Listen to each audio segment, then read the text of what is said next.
their platform to hundreds of thousands of fans that they are losing a war to a neckbeard Reddit moderator who took control of a subreddit they made called Snark Snark. You shouldn't care about subreddits. You shouldn't care about any of this. You have fuck you money, you have fuck you audience, you have fuck you influence. It doesn't fucking matter that people criticize you online, Ethan. None of it matters. You could literally just stop going there and it would have no effect on you whatsoever. What is wrong with you?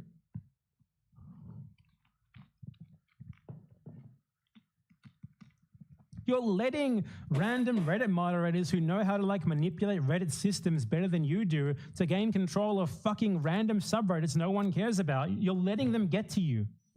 You are just a fucking weird fuck at this point, Ethan.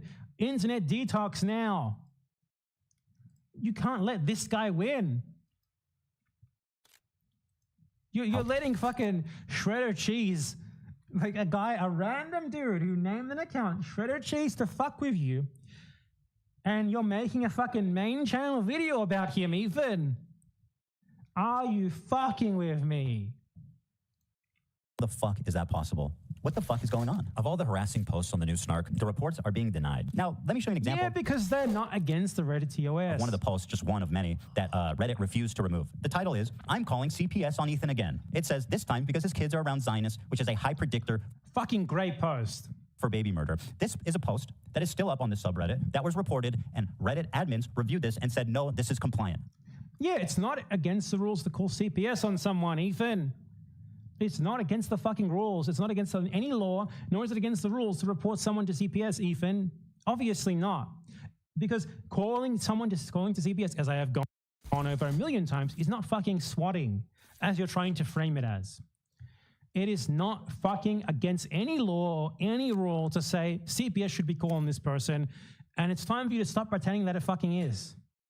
In closing, let's take a look at Reddit's #1 rule for using their site. #1 rule. Remember the human. Reddit is a place for creating community and belonging, not for attacking marginalized or vulnerable groups of people. Everyone has a right to use Reddit free of harassment, bullying, and threats of violence. Communities and users that incite violence or promote hate based on identity or vulnerability will be banned. This post does not violate rule #1, according to people that work at Reddit and have reviewed it. Yeah, because it's not fucking harassment or bullying based on identity or whatever to say I'm calling CPS on you.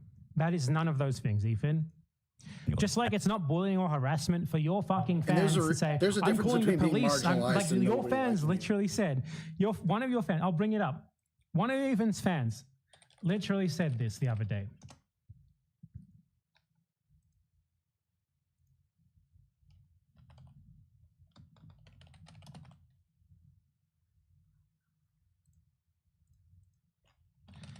Ethan's fans have literally said that they have reported me to the police for Instagram stories insulting him. I am not shitting you.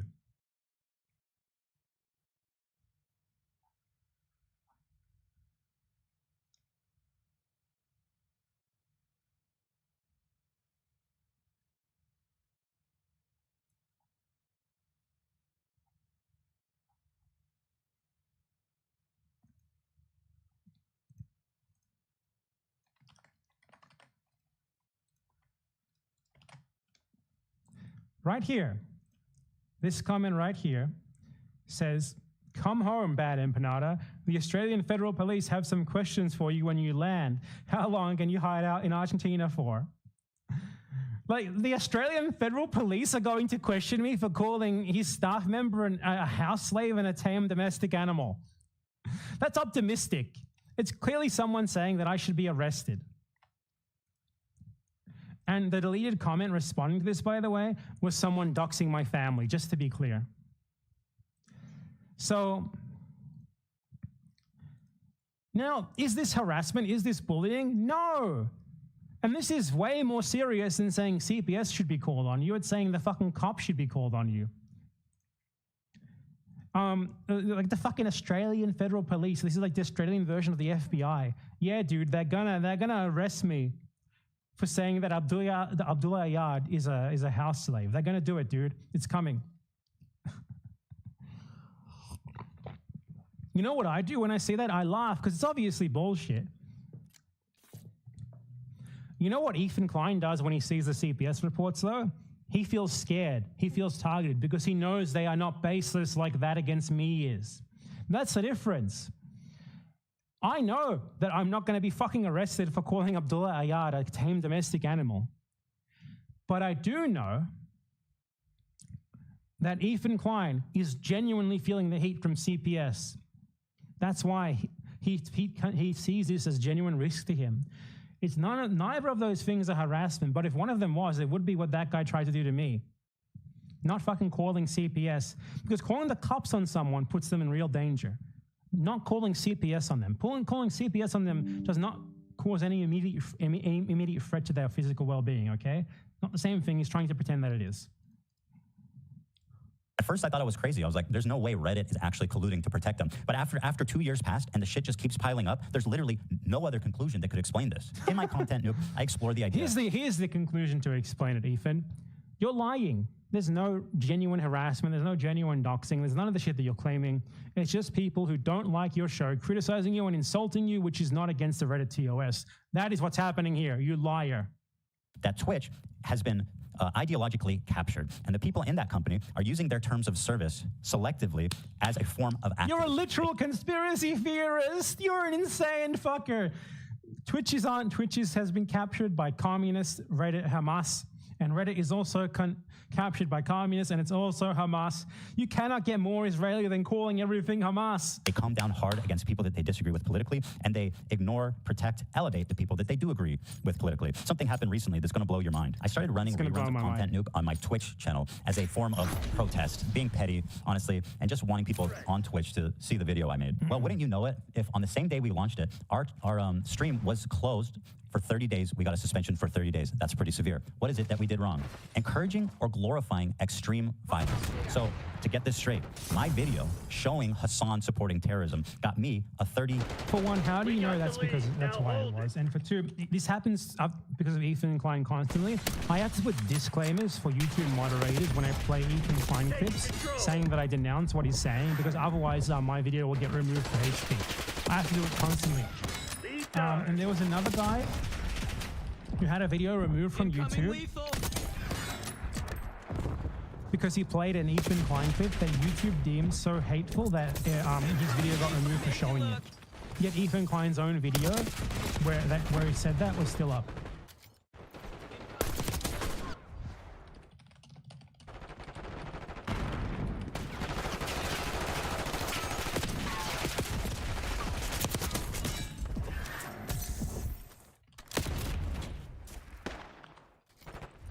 Let me show you.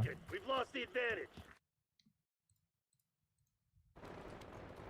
So today I woke up and I saw that I got a community guideline strike on my reaction to... This is actual evidence, by the way, of Ethan Klein giving preferential treatment by YouTube, that others get banned for showing what he says while he has these moments in his videos and he doesn't get action for them. Ethan Klein's content. So, ironically, Ethan Klein has no evidence for his claims, yet we have clear evidence that YouTube favors him.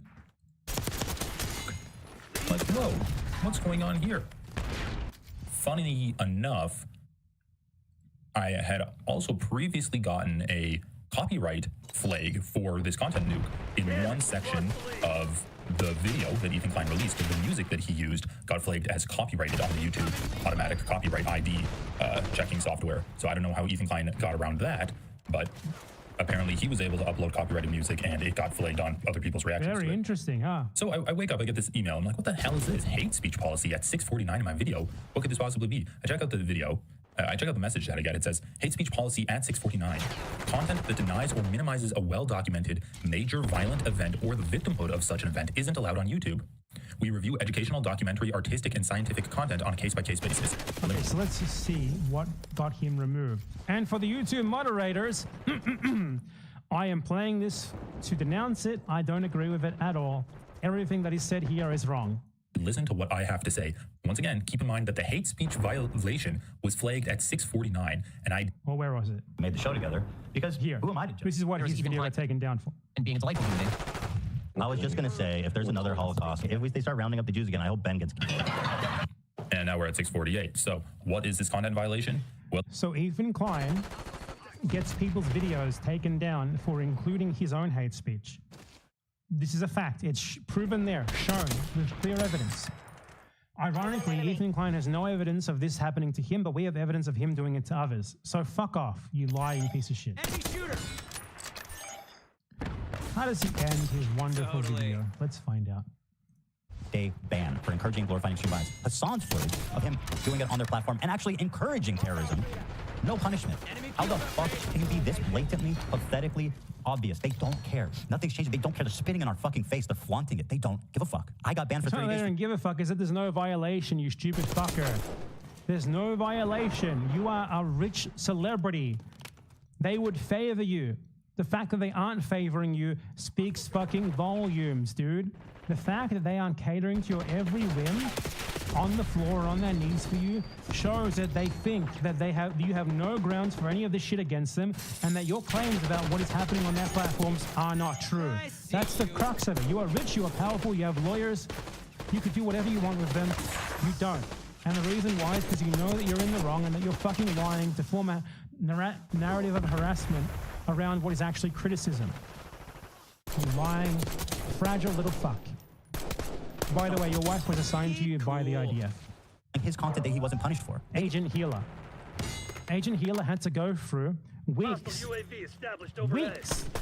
of excruciating training to impress her sense of smell for the Ethan Klein assignment. Think about it.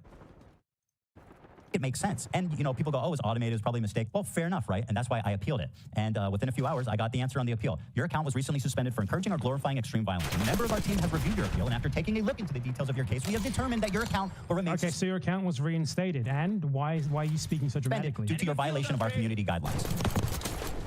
Why? Why is this I've never been so black-pilled in my life. I feel... You're angry that you were unbanned. You're angry that it was found that you were falsely banned and you were unbanned.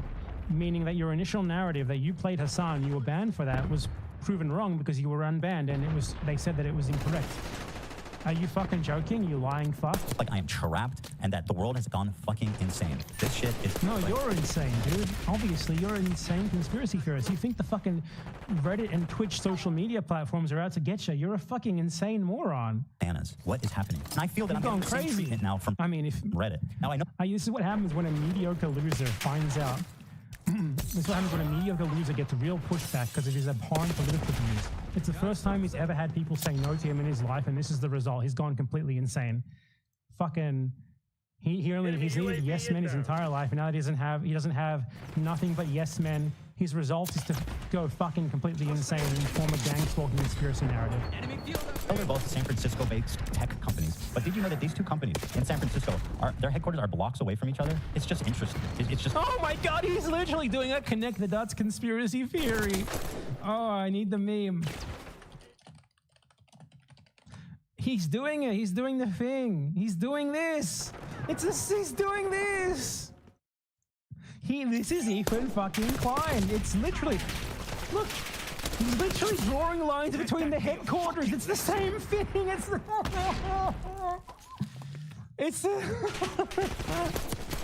Can't fucking believe it. It's so perfect.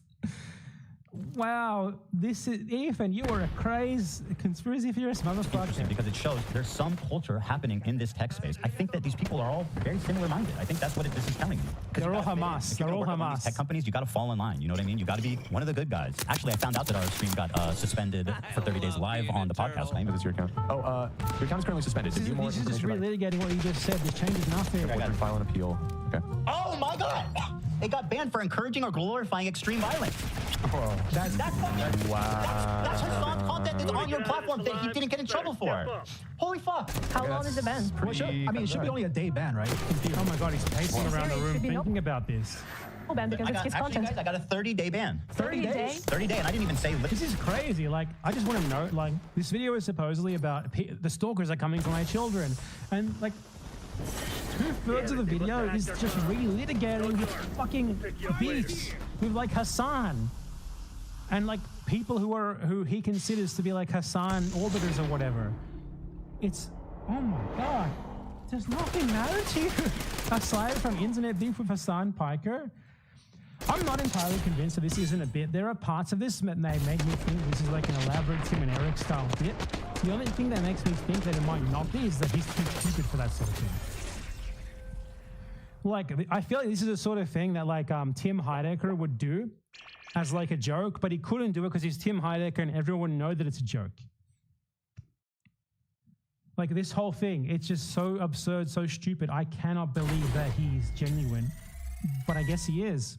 I especially cannot believe that like the people who are supporting him in this, like Destiny fans and stuff, are also pretending that they believe it. They seem to they're genuinely trying to make you think that they buy it. I don't fucking believe that. They just pretend to back him because he's against Hassan. This is genuinely insane conspiracy bullshit. Anyone can see it. Like a lot of this shit is so ridiculous that I can't fucking believe it. Like my lawyers can't do shit. I can't punch the table. Like and bringing up Giardia randomly. There was also the moment where he like almost cried on stream because Hassan refused to watch his video. Like those moments make me think it's a joke. I genuinely cannot fathom that they are not a joke, but apparently it's real. It's so weird. If this came out eventually that this was like a joke and that like Tim Heidecker, who I think knows Ethan Klein, was involved, this would be like legitimately insane, like amazing next level performance art, and I would give them a fucking Oscar for it, honestly. But I find that's my conspiracy theory. There's no fucking way. There's no fucking way I'm right though. Ethan Klein is not smart enough for that.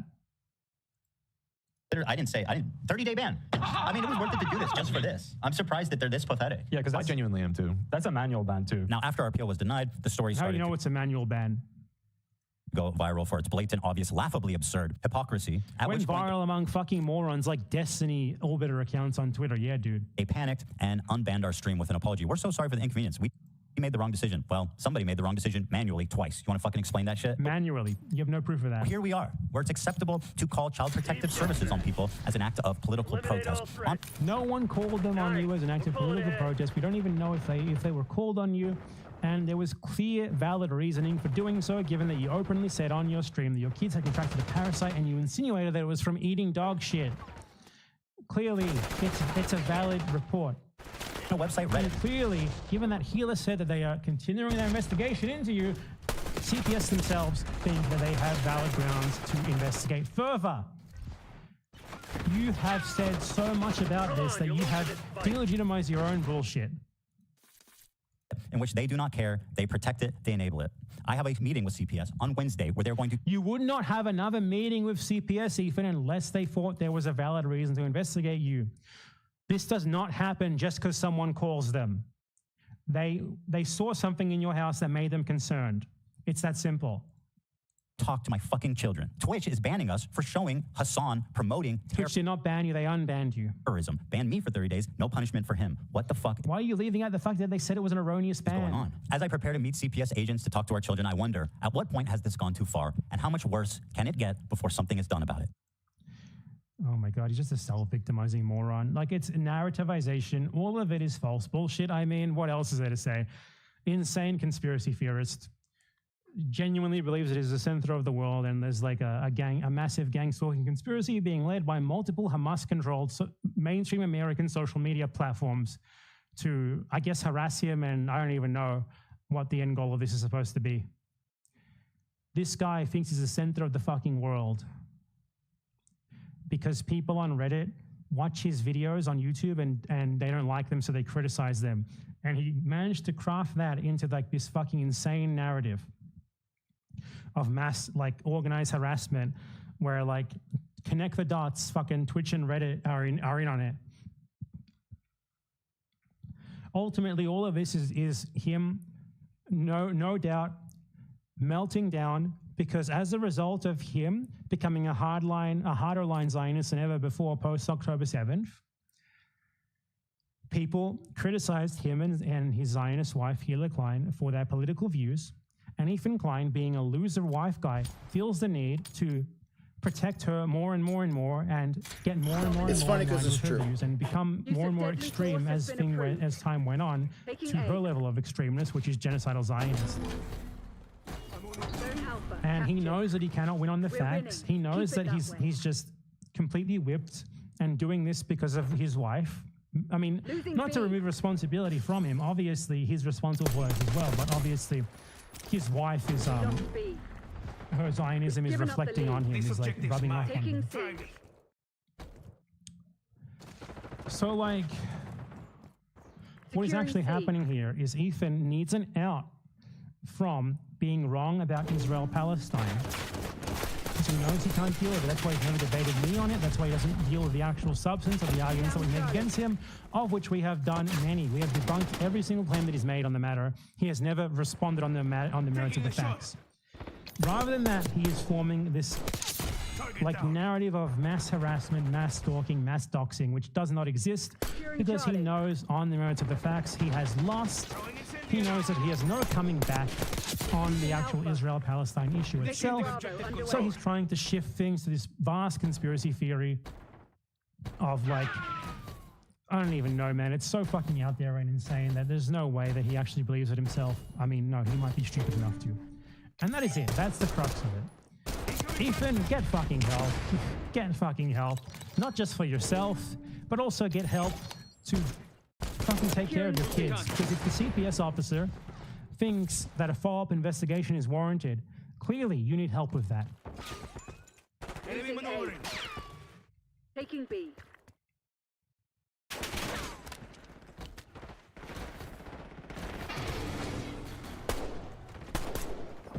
Anyway, that's all that I wanted to say. I'm sure that I will get like doxed, harassed, attacked, etc., by Ethan Klein's like dishonest presentation of what I said about him in that video.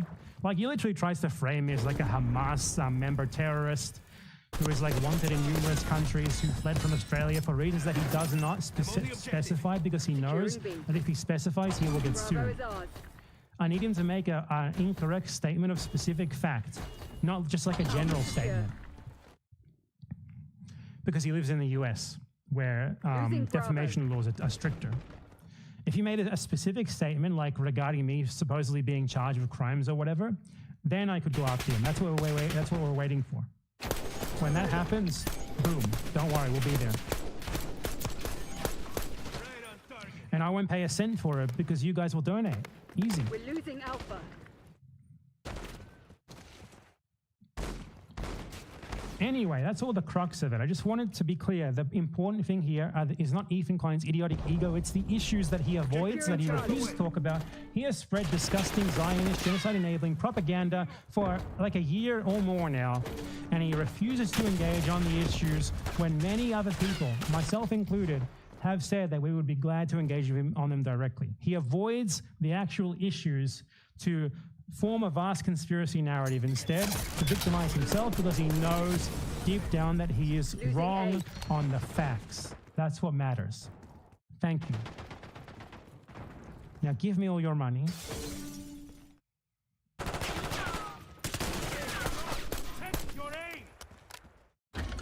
Every dollar you got, I want it.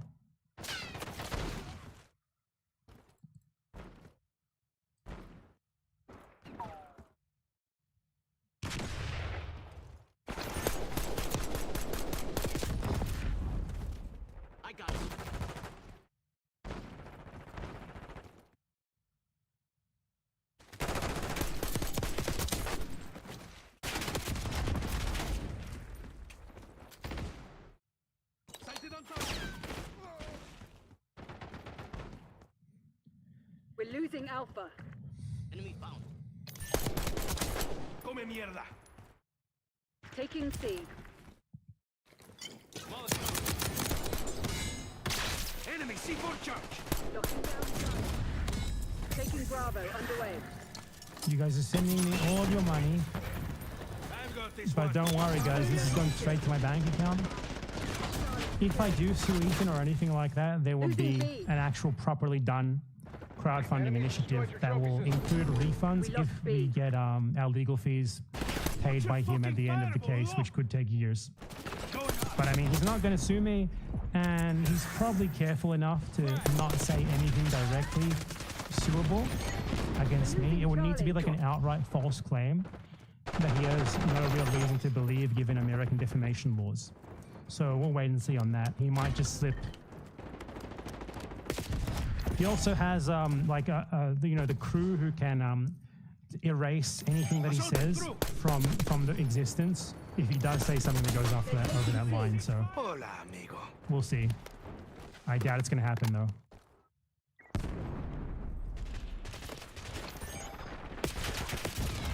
Using stim.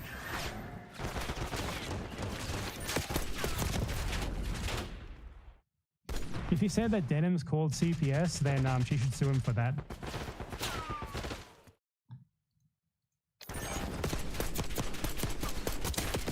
Though I don't know, maybe in the US you can say like, I suspect or something like that and it's okay before it's actually known, who knows.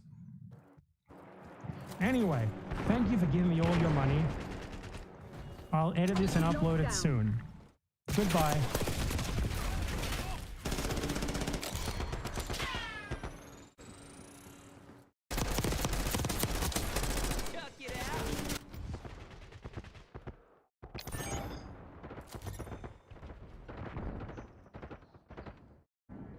On the show? Because if he's booked, and they told him he's booked, we're not going to change it. But if he's not booked, I don't want you to book him.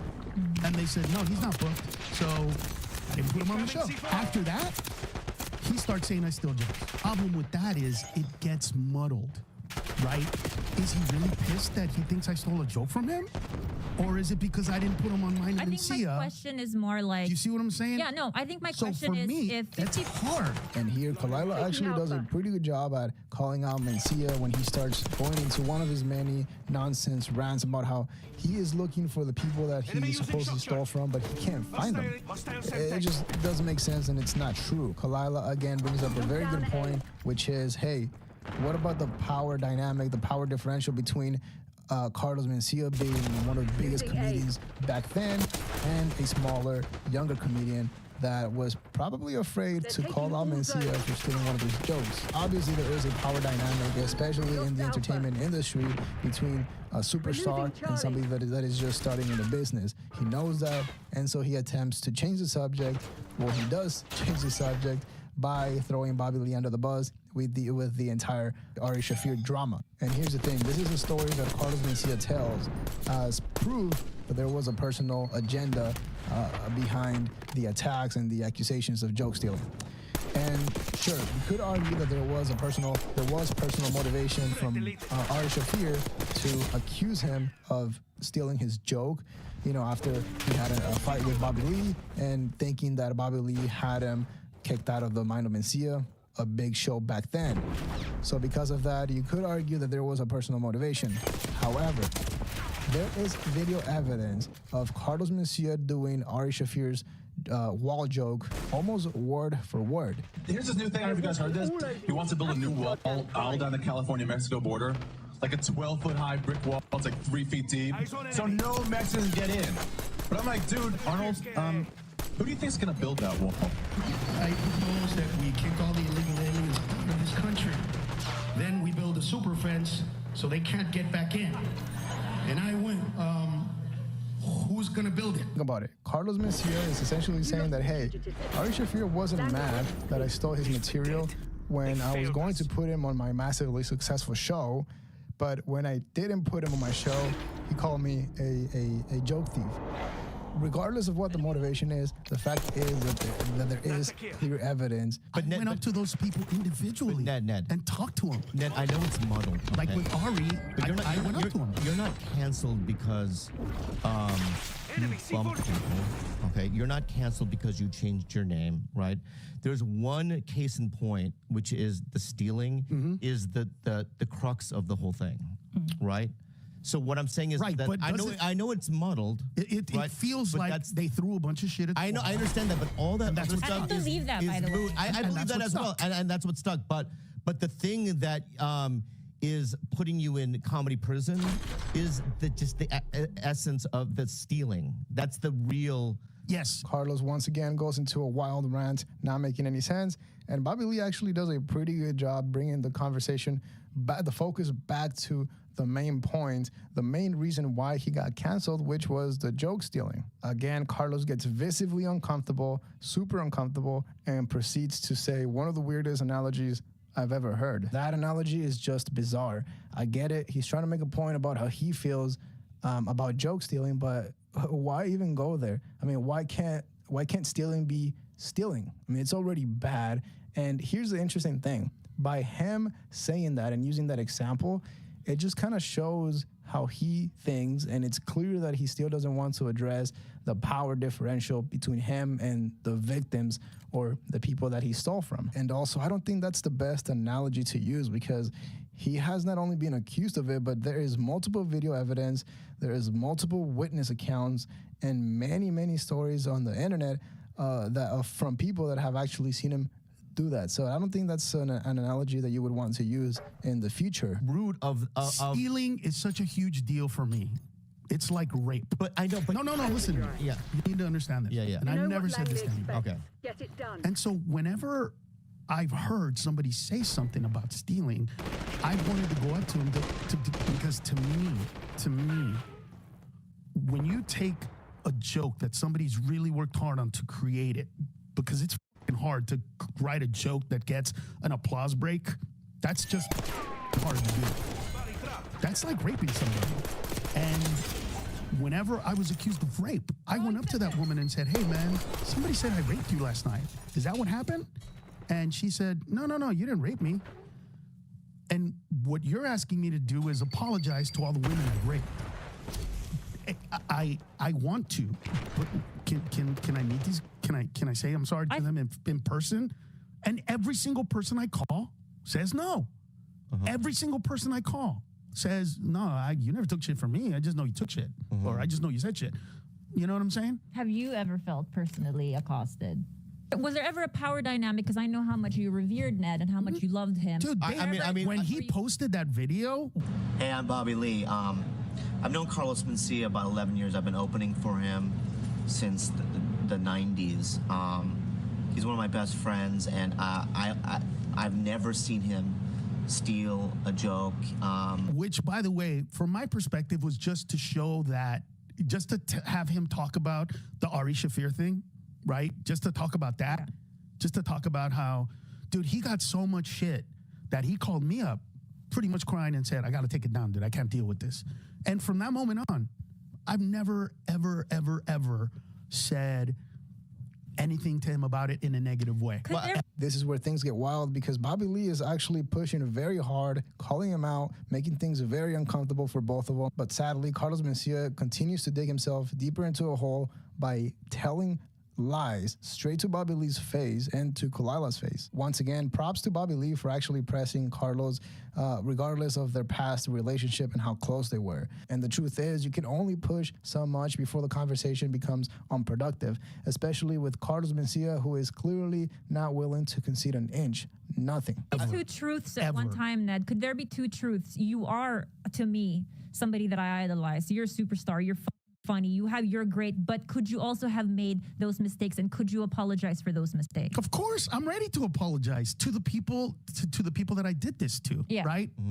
To the people that I did this to. I'm under it no matter what. Go ahead. Can I say something? So even here's the deal. It's like when, and by the way, if I raped anybody, of course I'm sorry. Yeah. And I mean that as joke, like a joke thing. Don't even put yourself in like that like criminal world, because it's like, to these kids maybe, or to whoever. Yeah, but okay, look, financially it's speaking, not that big. It is a big deal. Do you know how many millions of dollars this cost me?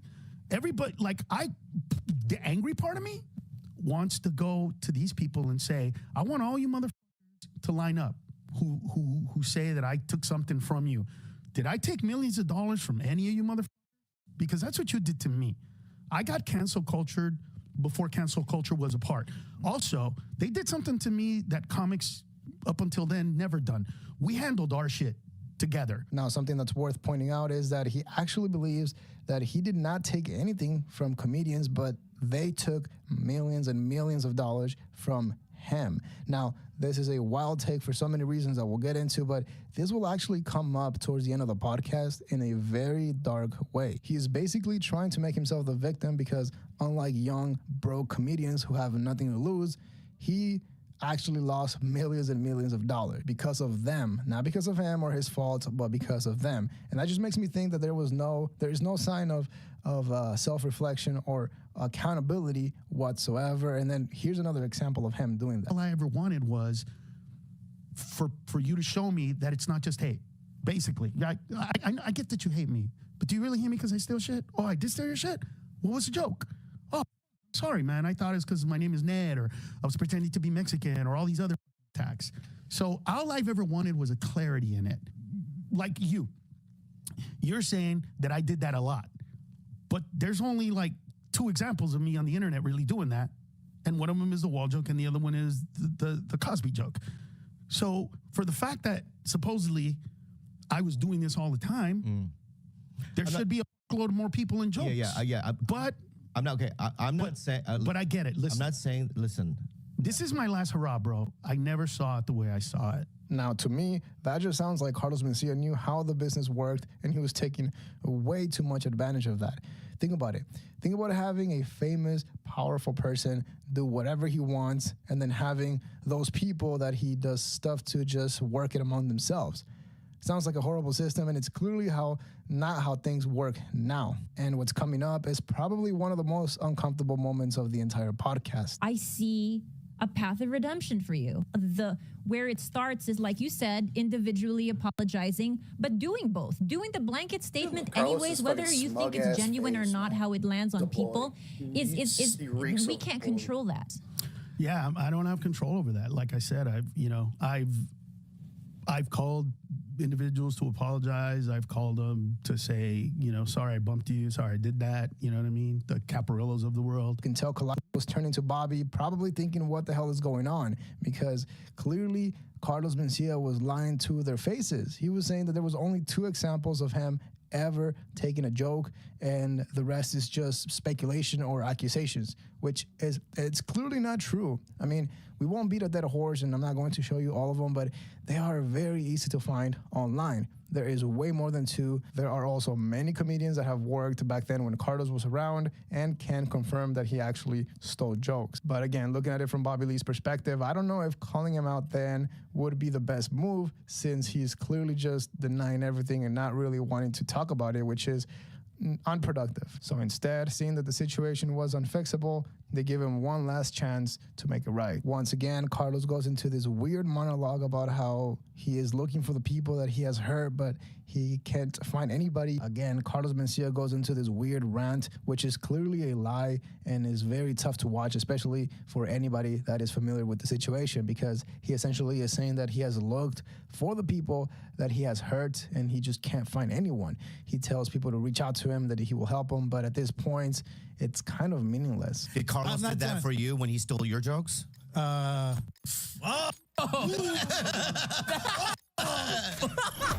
Dude, I don't steal. I borrow without asking. Anyway, the problem with Carlos is that you didn't want to do your good shit around him. I know. So it's like you ended up doing like crowd work or something, and the energy was just dumb. Yeah. I mean, dude, I used to follow Carlos all the time, and like people just don't want to get yelled at. You know, here's the thing about Carlos, and I've talked about this on other things. I know he's doing like a tour of apology. Anytime he wants to come on my podcast, I'd love to have a fucking talk with him. So after seeing that there was absolutely no sign that Carlos would ever apologize, Bobby Lee tried to end the conversation by saying a statement that was actually pretty fair. This is how, because we have to close out because the ghost is up, and when that ghost is up, we close out. So this is how I genuinely feel about you. Okay, you obviously, I've said this. You're monumental help in my career, and I really thank you for all the things that you've done. Now, just take it. Don't. Do you want me to tell you why I did it? So no, you let me just finish my blanket statement. I really believe that you're one of the best performers I've ever seen. I believe that there are certain things that you didn't consciously or unconsciously do, but I think that there were some, elements of your act that were, too similar to other people's acts, and regardless if you're conscious about it or not, it is what it is. Like the Bill Cosby joke. That joke was Bill Cosby's. Bill Cosby himself, which is Bill Cosby's special, is like the White Album. It's like one of the most famous specials out there.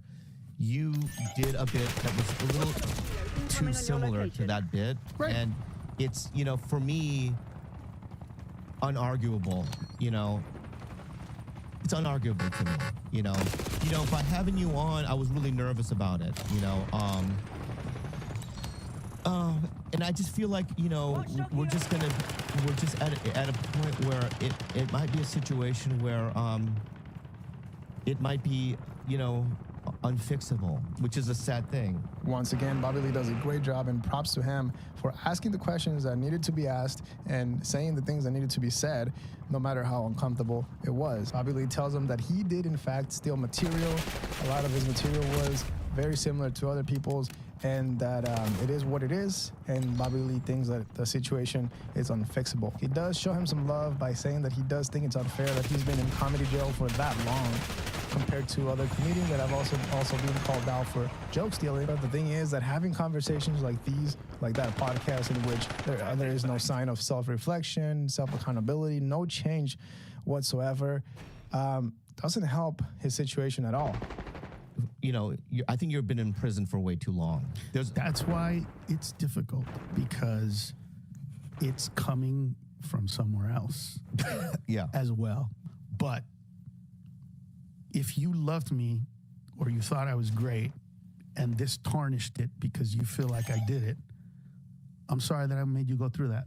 I'm sorry that was the case. Here, Carlos did no effort to even try and seem like he was remorseful for anything that happened. Obviously, at this point, Carlos wasn't going to apologize, but he did no effort to even appear to be sorry for the people that he treated badly in the past, that he actually admitted to bumping people, taking their stage time and all of that. He didn't even actually apologize for that. And when he did apologize, he did it with the most insane mental gymnastics I've ever seen. Essentially saying that he apologizes to the fans that were hurt when the accusations of joke stealing came out. I'm really thankful that this shit happened to me and not some other comic, because I really believe that some other comic would have probably committed or done some really up shit with what happened to me. I always understood why you did what you did and the perspective that you came from. I was never, ever hurt. That's not true. I was never offended, nor did I ever not understand why you chose to do what you do. My only issue with you was always, you've seen me create 20 minutes out of nothing more than once. It has bothered me, or sometimes, that you can see that and know that that's what I do, and then over here think that I literally lifted a bit from an iconic thing that never made sense to me. I don't understand why those two can exist in the same world in your head. Could it be that he believes both? That you are. I do believe both. I believe both. Interesting. Yeah, I believe both, and I believe both can exist. Both can exist, but I've never held it against you, because you have always and will always be. And again, the case of Carlos Mencia is just so interesting because although the evidence points a certain direction, Carlos continues to hold his ground and completely deny everything. He had another podcast with Patrick Bet-David, which was almost as intense as this one. He also got called out, and it was pretty clear that he was lying. And but even with all that, it wasn't as good as the one with Bobby Lee, because obviously Bobby Lee was close to him. He was a huge part of his life and played a huge role in Carlos Mencia's downfall. People love a comeback story, and there's always a path to redemption. But the thing that makes me think that it will never happen with Carlos is him saying stuff like this. Listen, I don't think you should air this, but I'm in a vulnerable place. You know that I have some family and some friends. I've stopped some of my good friends from doing some shit to people that talk shit about me. Even that was easy and not easy. Part of me wanted to say, just don't tell me. Yeah. Don't tell me what you're going to do. I don't want to know about it. Yeah. But if that's what you feel like you got to do, go do it. Yeah. You know how hard it is to pretend? Oh, man, it ain't shit, dude. What are you talking about? Stop that. Nah, man, I'm good. I'm doing great. We're sold out this weekend. Blah, blah, blah. You know what I mean? It's not. It is. Well, let's end it on a lighter note. I'm glad that you and I both have a pandemic body. But I love you, dude. I mean, look at our bodies. Look at our bodies. But I just want you to understand that, like, that's real shit, dude. People don't see that. People don't know that. Yeah. People think, you know what I'm saying? So, anyway. I was just being real with you, and then it goes away. Yeah. And then it's gone. It got too dark for Papa. No, don't get. I told you might not want to air it. I'm just saying. Yeah. Here's the thing: you must have an insane ego or be the biggest narcissist to think that you're actually the better person or the bigger person for not actually acting on your thoughts of like physically hurting somebody. It's just so weird. He also mentioned that he stopped a lot of his sketchy family members and friends from doing something horribly bad to the people that outed him, which is insane. To me, it's very interesting, and it shows the way he still thinks now, because you would think that he would follow that up with, and I feel bad about that now, and I regret it, and I'm no longer like that, but he didn't. He actually told Bobby Lee that he might not want to air it, and Bobby Lee was visibly uncomfortable. It was just weird, and it got very dark. But overall, you would think that a podcast with Joe Rogan would be the perfect place for Carlos Mencia to get a fresh restart, come clean, apologize, whatever. But by looking at how he acted with Bobby Lee, there is just no possibility that a podcast with Joe Rogan would ever happen. No way. But yeah, let me know what you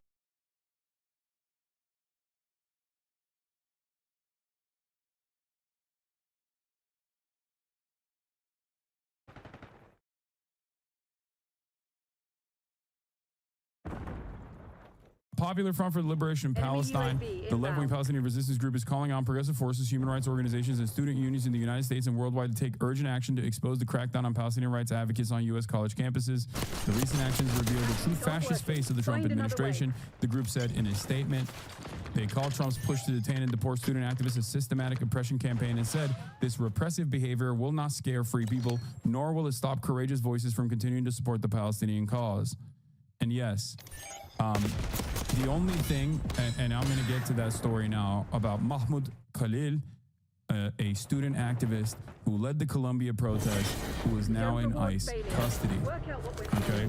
This is a horrifying story, an absolutely morally repugnant, horrifying story. And the reaction from Americans has also been just as horrifying. Okay? It is insane. Now, of course, Donald Trump signaled that he would do this.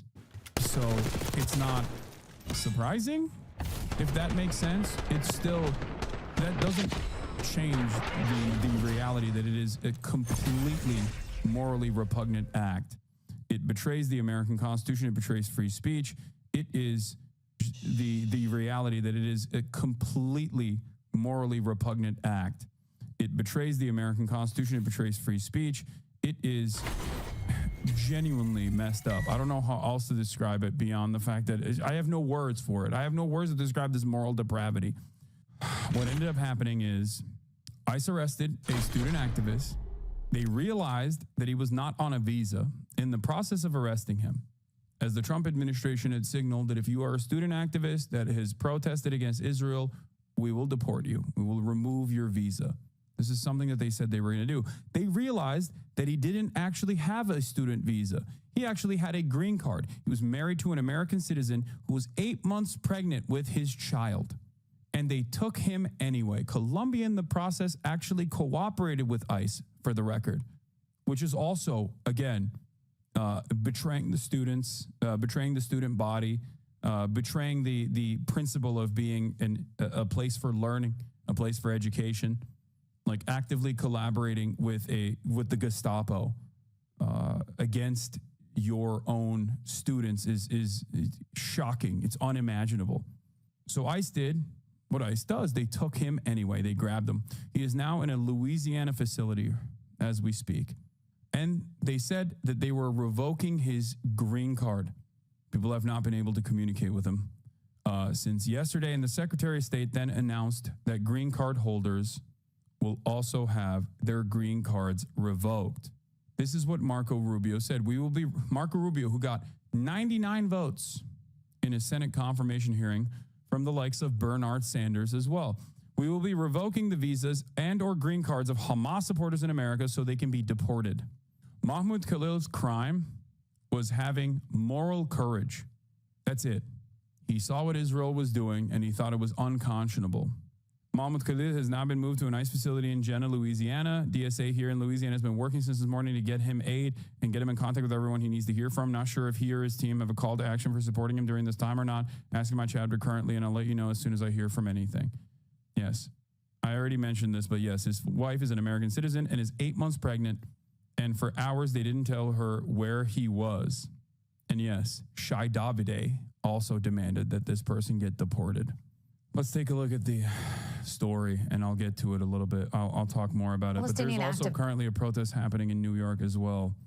But we'll get to that in a little bit. Let's talk about some of the other details. Who helped lead last year's protests at Columbia University. Mahmoud Khalil's attorney says the agents said the former graduate student's green card was being revoked. Christina Fan joins us live from Columbia's Morningside Heights campus with the latest. Christina.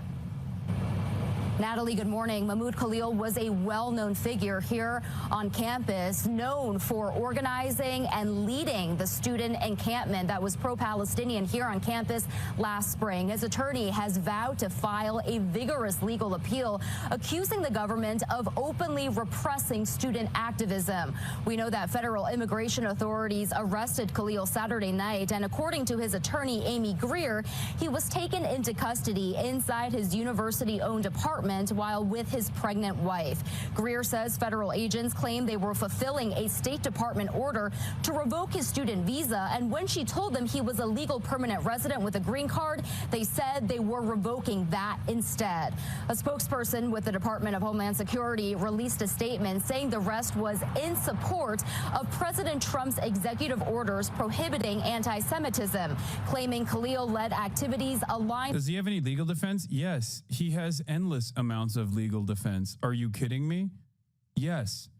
As it stands, this is a violation of numerous pre-existing American laws. You cannot simply engage in the process of revoking someone's green card for not violating any serious, severe crimes. When someone has a green card and they actually engage in some kind of serious crime, even then, the process of denaturalization and deportation would be unique, okay? He has not done anything. He has not violated the law as it stands, unless there is a clear-cut law where you just say, hey, if you hurt Israel's feelings, we will deport you. Until that becomes the law, there is no law that he has violated. So he has a chance to stay? Yes, he does. He does have a chance to stay. Obviously, I have no real confidence in the American criminal justice system, but this is, this is a novel example for sure. It's not one that I can think of from American history. Like there's not really any comparisons I can think of to Hamas, a designated terrorist organization. According to an immigration expert not related to this case, Khalil's arrest violates due process. If he's a green card holder, slam dunk, there is no way to arrest him. If he has not been charged with a crime, or if he's, if there's something more than that, really, there's no way, number one. Because you're dealing with a legal resident alien. Yeah. Which means you're dealing with the green card holder who has a lot of rights in our country. Yeah, you are basically de facto an American citizen at that point. Okay? That's insane. This is one step removed from denaturalization, like having a natural born U.S. citizen, someone who was born on U.S. soil, someone like myself, for example, having his citizenship removed simply because the president said so, or simply because the State Department says so. It's just like, it is a violation of numerous American laws, okay?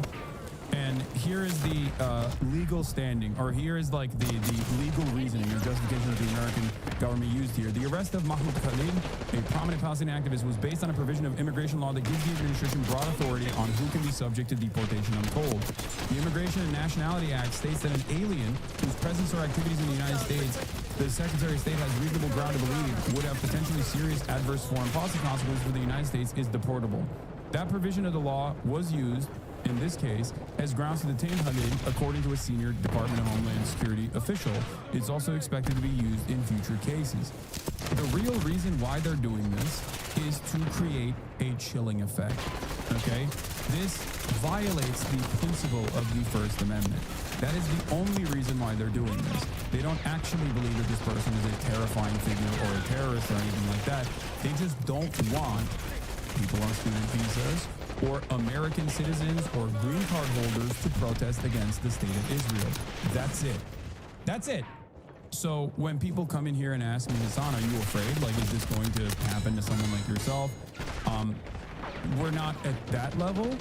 We're not at the level where they denaturalize U.S.-born citizens, even though the Trump administration has actively talked about, doing exactly that at one point. We're not there yet. But having said that, this doesn't put fear in my heart. It just puts anger in my heart. And I hope that you guys can also, feel the way that I'm feeling in this moment. This shouldn't cause you to be fearful, because there are a lot more of us than there are of them, okay? There are a lot more of us who understand exactly what is going on in Gaza and are angry about it, are willing to protest, than there are people who don't feel that way, people who want to silence you. It's that simple, okay? There's nothing that they can do in the face of genuine moral conviction. It's completely unacceptable. And I suspect that people will push back. I will do everything in my power to do so as well. Okay? Jeremy Scahill had a take on this and said, it's remarkable how so many people who just got their law degrees on Twitter don't understand a basic constitutional principle. A person is not convicted of a crime because someone, including the president, accuses them of a crime. This applies to U.S. citizens and non-citizens alike. They are simply trying to do their very best to get you to stop protesting. They openly have said it as such as well. The ADL, which is supposed to be a civil rights organization, by the way, I tweeted about this yesterday. The ADL, that is supposed to be a civil rights organization in the United States, was celebrating this. Okay? They were celebrating this decision.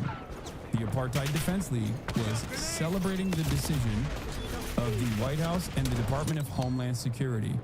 The decision to revoke the green card of an American green card holder married to an American citizen who is 8 months pregnant for the crime of hurting Israel's feelings. The ADL thinks it's okay to revoke the green card of student activists. This is supposed to be a civil rights organization, by the way, is what I tweeted. Here's what the ADL said. We firmly believe that there would be swift and severe consequences for those who provide material support to foreign terrorist organizations, incite violence in support of terrorist activities, or conceal their identities in order to harass and intimidate Jewish individuals and institutions with impunity. We appreciate the Trump administration's broad, bold set of efforts to counter campus anti-Semitism, and this action further illustrates that resolve by holding alleged perpetrators responsible for their actions. Obviously, any deportation or action or revocation of a green card holder or visa must be undertaken in alignment with required due process protections. We also hope that this action serves as a deterrent to others who might consider breaking the law on college campuses or anywhere. When they're not defending Elon Musk throwing up a Sig Heil, they're defending the Nazi government doing Nazi things. Here's the Columbia Jewish Alumni Association, which played a role in this happening, by the way, celebrating the decision of the Department of Homeland Security. Now that Mahmoud Khalil has been taken into ICE custody, his supporters are spinning a sob story about why you should feel sorry for him. Here's why you shouldn't, and why this is exactly what needs to happen to restore order to campuses like Columbia and our country. Khalil wasn't just another protester. He was a ringleader of the chaos in Columbia. Here he is acting as a spokesperson for the Hamilton Hall takeover, a ringleader at Milstein Hall occupation, distributed materials supporting terrorism. For over a year, Columbia coddled Khalil. They excused him. They negotiated with him. They suspended, then unsuspended him. He responded by escalating with more and more demands. Demands! In capital letters. What were those demands? Demands that the Columbia University divest from Israel. Very reasonable demands, mind you. Very reasonable. And also that the Columbia University authorities actually demonstrate transparency over the ways in which they are suspending student activists. Okay? None of this is illegal, by the way. None of this. Civil disobedience is perfectly permissible, perfectly acceptable. It's the only tool that people have until you push them into a corner and they don't want to be civil any longer. This is something that a lot of Americans don't understand, because while there have been instances of militancy throughout U.S. history, and some of that militancy has led to the weekend, for example, and labor rights and labor protections that we actually take for granted without even thinking about it, okay? The abolition of child labor, things of that nature that the current American administration is actively clawing back, by the way, and actively undermining on a daily basis. But as I've said time and time again, I always bring back the JFK quote on this issue. Those who make peaceful revolution impossible make violent revolution inevitable. Okay? That's it. That's what you're doing. You cannot consistently push people and expect them not to retaliate in return. That's it. It can't go on like this. It just simply cannot go on like this. There will be blowback to this, I'm telling you. No one forced Khalil to barge into campus, disrupt learning, or take over buildings. No one forced him to lead mobs that demonize America or harass and intimidate Jews. This was his choice. Reportedly, Khalil's green card is being revoked. Good. A green card is a privilege that millions wait years for. So is studying at Columbia. Khalil threw them away. His actions prove he neither respects nor deserves the shot he was given. No one should feel sorry for him. Khalil's supporters report that he recently graduated. If so, how and why was he on a closed Barnard College campus? He knew full well he didn't belong there, and he snuck onto campus for the express purpose of interrupting the learning of others. Khalil has spent over a year abusing the privileges of this country and Columbia gave him. He faced zero consequences until now. If he's finally being removed as an anti-Semitic instigator and anti-Western provocateur, this isn't a strategy. This isn't a tragedy. This is justice.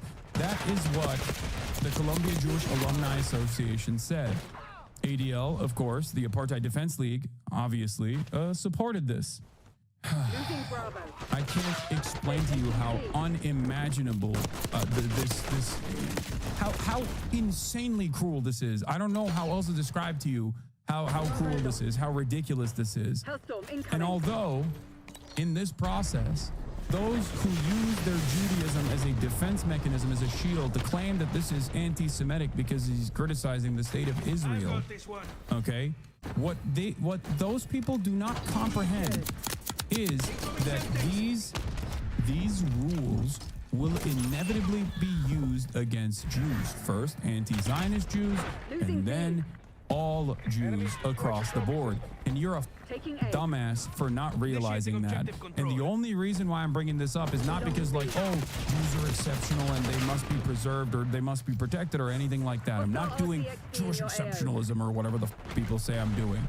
I'm simply saying that if you care about self-preservation and you actively champion these things, you are actively championing your own inevitable demise. You are a short-sighted moron. Do you understand? Wake the up. It is quite literally baked in to Holocaust studies, understanding the idea that it doesn't start with just trade unionists or socialists, okay? Ridiculous. Update from Zateo on Mahmoud. Scoop. Emails obtained by Zateo News shows Mahmoud Khalid reached out for help from Columbia administration one day before ICE detained him. He said he couldn't sleep from threats he was receiving. He even wrote he feared ICE might come to his home. And they did. And they did. And now people are saying he's a terrorist. Here's Izzy Breen.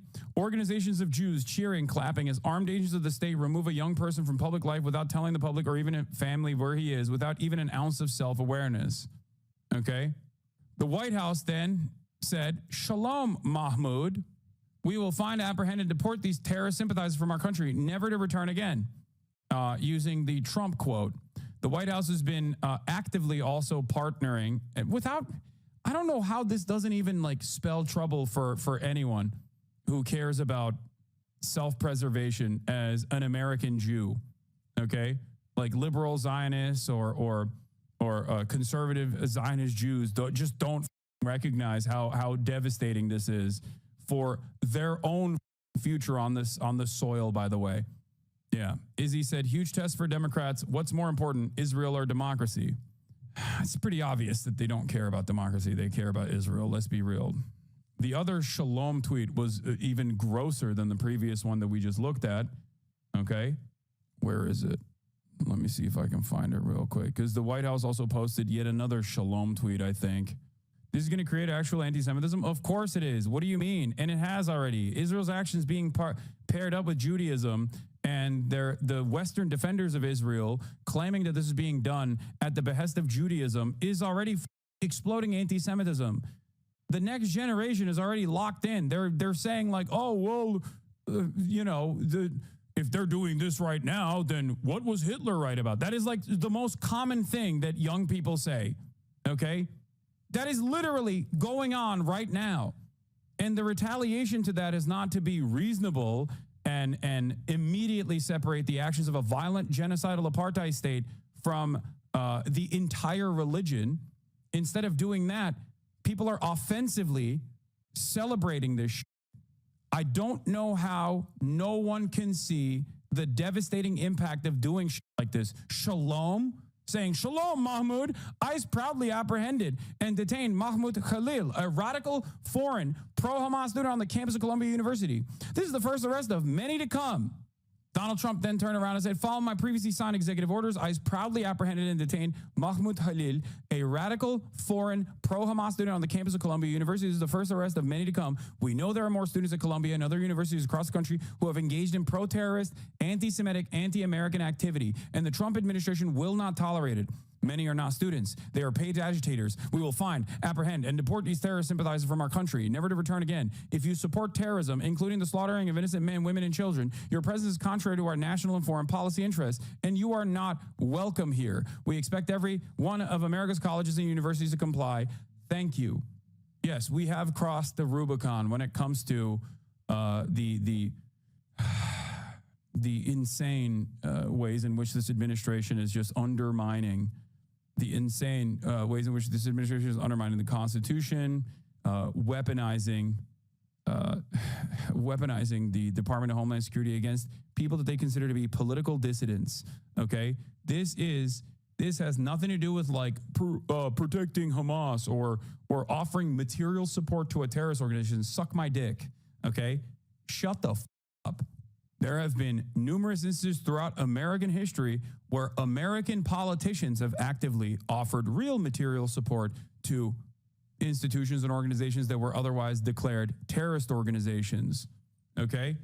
The most obvious and prescient example right now is Israel. That's number one. Number two, even one that was considered a terror cell by other Western nations, is the IRA. Americans fundraised and sent arms shipments directly to the IRA. What are we talking about? I'm not even talking about the Iran-Contra affair. I'm not talking about the American State Department actively offering material support and training and radicalization and logistics to virtually every single terror cell on this planet, either directly or indirectly by way of local allies such as local regional powers such as Turkey, okay, or other NATO nations. That's not what I'm even talking about here. I'm saying like directly American citizens offering material support to groups that were considered terrorist groups has happened throughout American history. There's never been this level of reaction towards it. That is not even what Mahmoud Khalil did, by the way, which makes this even worse. Between 1973 and 1978, 500,000 rounds of 5.56 45 millimeter NATO ammunition stolen from U.S. Marine base were successfully sent to the IRA. 1979, the Gardaí seized a cargo of more than 150 guns and 60,000 rounds of ammunition, including 2 M60 machine guns, 15 M16 rifles, a number of M14 rifles, and an AK-47 sent from the United States. Irish Americans offered direct material support to the IRA, and they had every right to do so, by the way. They were on the right side, okay? This person did not do that for Hamas. He didn't do any of those things. He simply protested against the state of Israel. That's it. That is insane. And he wasn't the only person, by the way. Okay? ICE agents also visited a second Palestinian student living in Columbia-owned housing over the weekend and attempted to take her into custody, but were turned away at the door, according to a union representing the student. That's right. I had the UAW representative H. Bizzle in the chat ringing the alarm bells about this as well. Do not open the door to ICE agents ever. Trump warns that arrested Palestinian activists in Columbia will be the first of many, and it turns out they were also actively targeting another student there as well. It's just like, an insane thing. I don't know. I don't know how people don't recognize how this will be damaging for them as well. The NIH is now cutting grants directly at Columbia, by the way. The NIH is today terminating more than $250 million in funding, including more than 400 grants to Columbia University, following the directives from the Trump administration's Joint Task Force to Combat Anti-Semitism. The cancellations are due to Columbia University's continued inaction in the face of persistent harassment of Jewish students. Here's what they did. They created a fake problem. Liberal media elevated this fake problem because of their own personal loyalty to the State Department agenda under the Brandon administration. And now the Trump administration comes in and says, you see, we're dealing with the anti-Semitism on college campuses. It's not real anti-Semitism on college campuses, okay? And even if there was anti-Semitism on college campuses, whether it be Nazis protesting or anything else, this is not an adequate measure to deal with that, okay? Cutting off grant funding to college campuses and deporting people is an insane thing to do, especially when considering that when neo-Nazis that participated in Charlottesville were allowed to literally graduate from Columbia University in the past. One of the organizers of the Charlottesville neo-Nazi rally, where people were marching in the fucking streets with tiki torches saying Jews will not replace us, actually anti-Semitic shit, not simply saying Israel's an apartheid state, okay? Or that Zionism is fascist and we must not allow Zionism to fester. Those are not comparable statements. One is correct, the other one is Nazi. And Columbia treated one very differently than the other, okay? This is white supremacy in full display. Leah Greenberg says, if you as an American Jew do not want to be used as the excuse for destruction of civil liberties and basic democratic protections, the time to speak out is right now. 100%, straight up. And it's not just Jewish Americans, it's all Americans that have to speak out against this. This is, I don't... Like, if you look at the situation and think, he's a terrorist, okay, you are a delusional loser. If you look to the situation and say, he's just a terrorist, who cares? You do not understand what you are championing. You're not naive, you're evil. This reminds me of the more humorous quote from before the election regarding support for Hamas that you read before. What is this? Felix's position was, and I'm going to read this, okay, in terms of like lending support to Hezbollah or whatever. Felix also said, hold on, let me see if I can find it real quick. He said, I hate that the central conceit here is that any American can meaningfully support Ansar Allah, Hezbollah, or really anyone like that. An American supporting or condemning any of these groups, they literally can provide no material, logistical, or any other type of tangible assistance to, makes as much sense as an American condemning the Battle of Agincourt. It's like, that's it.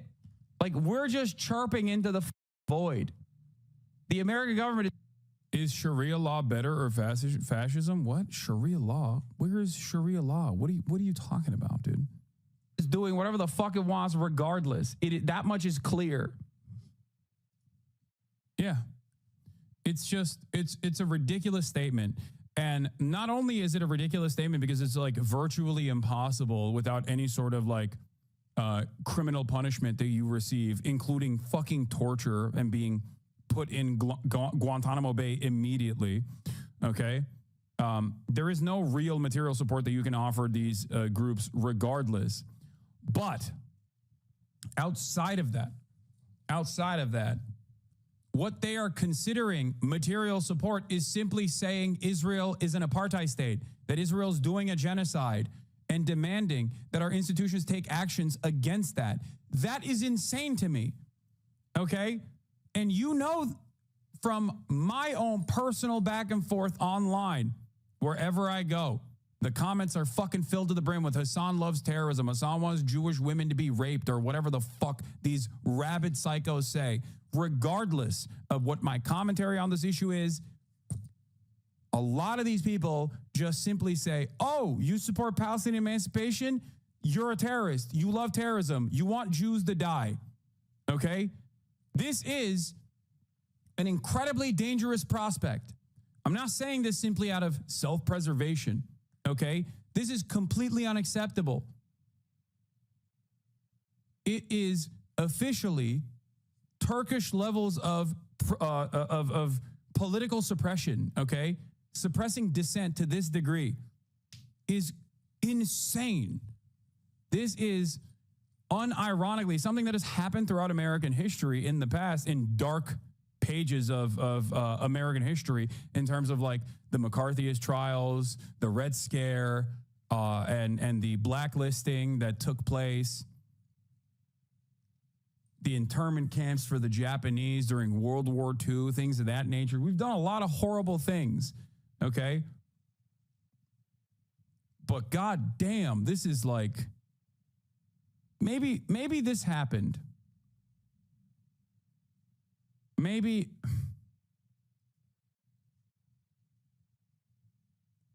this happened in the anti-Vietnamese occupation protests as well. Students engaged in a lot more militant action back then. But I don't know if they ever actually deported student protesters in the process. Like, I don't know if they actually utilized this level of political suppression.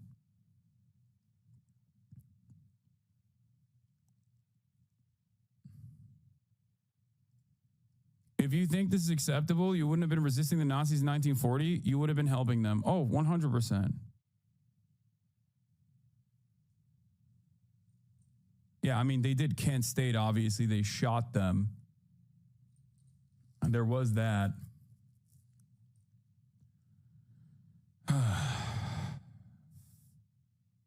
They did do that.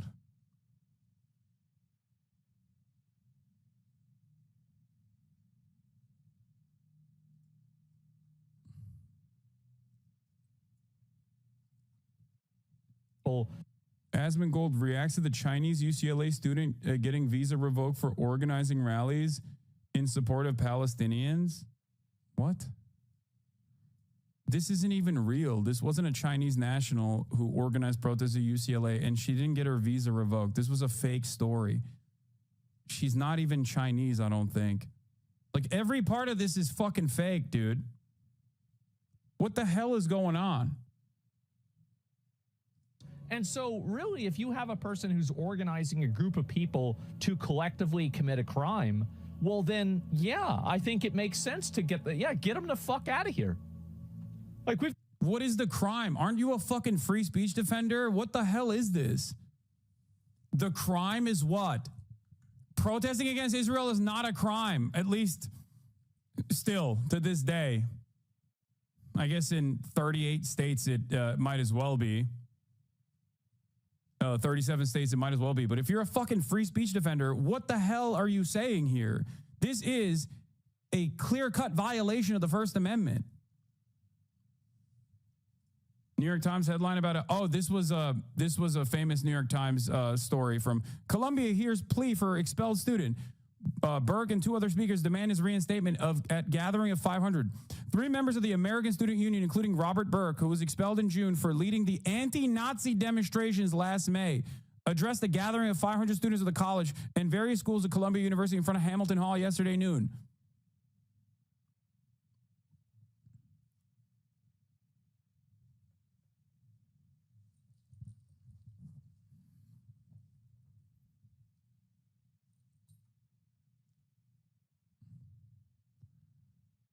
It's so crazy that for so many people, they just openly say, like, no, you don't understand.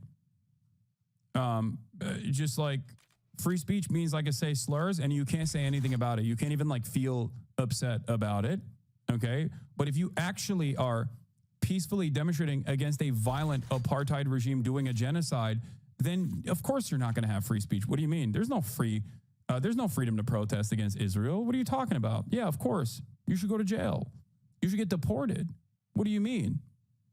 Free speech is just to say slurs without any additional free speech that comes after those slurs, by the way.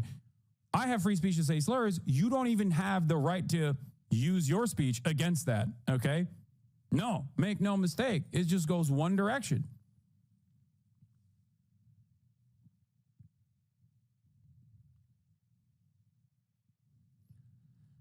I cannot understand how you can look at this. This is like not even a real story, even though the real version of this has now happened.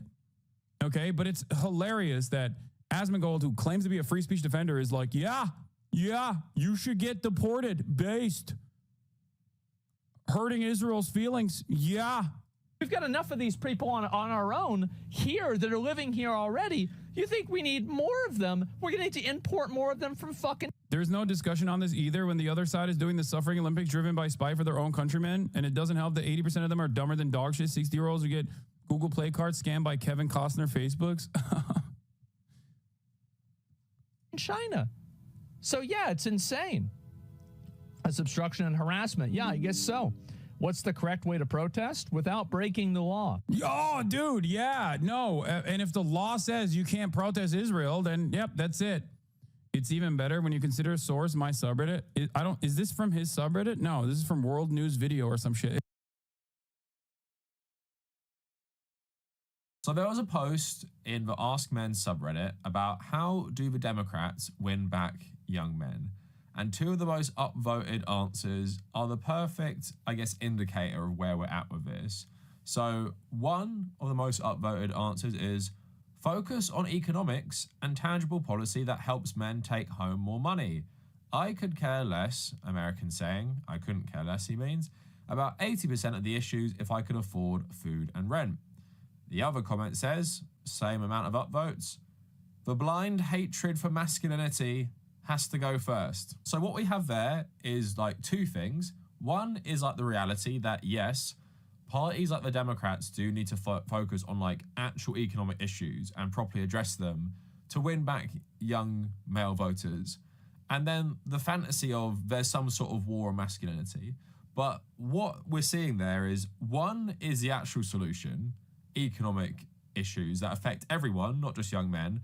And one is the made up issue where young men's, I guess, attention is diverted, where they're focusing on things like the war against masculinity, the war against men, immigration, all the other things we're told are actually part of the issues in society and why young men have it hard while completely ignoring reality. So I wanted to talk about this today, like why Gen Z are increasingly turning to like fascist parties, far-right parties, and we've seen this across different elections. And as those two answers perfectly encapsulated, the problems are, yeah, for so many people these days, especially young people in general, this system just isn't working for us. Increasingly, things that our parents and even our grandparents got fairly easily and were kind of promised that they could have by society, like homes, stable jobs, and sometimes it would be like even like a single income would allow you to own your own home and raise a family. That just doesn't exist anymore. While at the same time, with the neoliberal project emerging in the 1970s, everything that makes society good in countries like the UK has been significantly slashed and cut, and many countries have pursued austerity programs to basically just enrich the 1% at the expense of everyone. This isn't a gender-specific problem, and I think focusing on the gender aspect is done by the far right because they do not offer the economic solutions.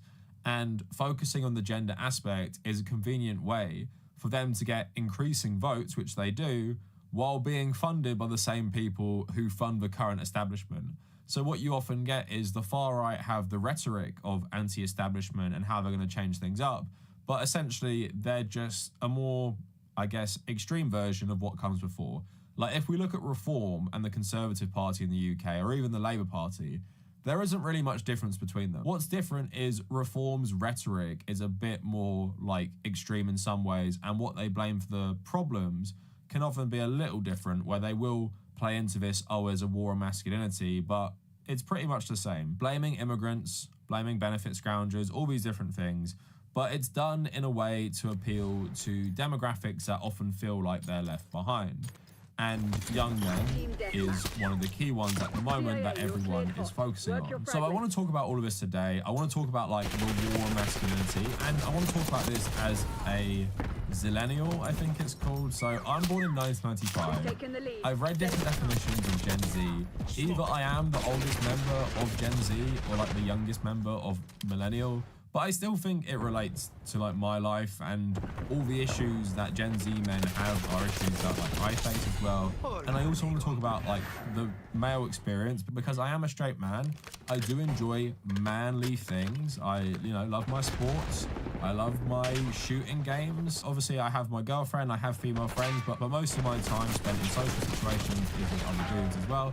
So I think I can speak to this, and also I have like the economic understanding to see where our real problems lie. So when someone tells me the reason society is failing is because we hate men now and we hate masculinity, I can just tell you that is just like absolute bullshit. And so all of that coming up for you today. Please like the video, let me know what you guys think in the comments. Follow me on social media at The Tabernacle and on my various other Instagram accounts. And follow me on BlueSky, and if you want to support the channel, check me out on Patreon or check me out on YouTube memberships.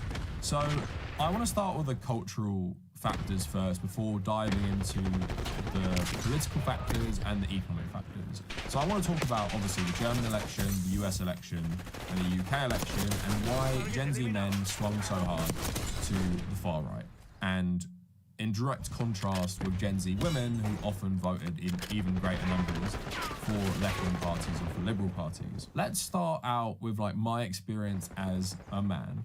So I'm 29 now, and since I've been paying attention to politics, and since I've had like direct, I guess, exposure to just life issues like healthcare, economic issues like paying rent, groceries, bills, all that stuff.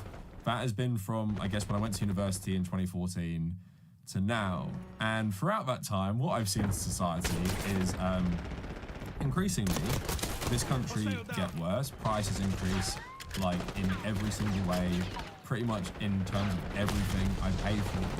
And I also see public services get worse, harder to get a doctor's appointment, while public transport prices increase, petrol prices increase. Pretty much like nothing has felt like it's been getting better since I've become an adult, as a millennial man. Now, in terms of like my own masculinity, I obviously don't know any different, but I like being a man. Like I like the Western traditional masculine things. I go watch Brentford football games with a largely male audience. I play football often like 3 times a week with various different groups of men. It's a very male-dominated culture, which only pretty much talk about male sports, or they're into drinking culture. I don't personally drink, but I'm very ingrained in this like masculine culture, as well as being someone who is like a communist, anti-capitalist, and at the same time recognize that gender is a social construct. Maybe hypocritically, because I said I like being a man in Western society. Now, I've always been very secure in my identity, and this goes back to being like a teenager. Like I've never been insecure, I've always been confident, I've always been, in some ways, a contrarian, but I've always believed, in myself, right?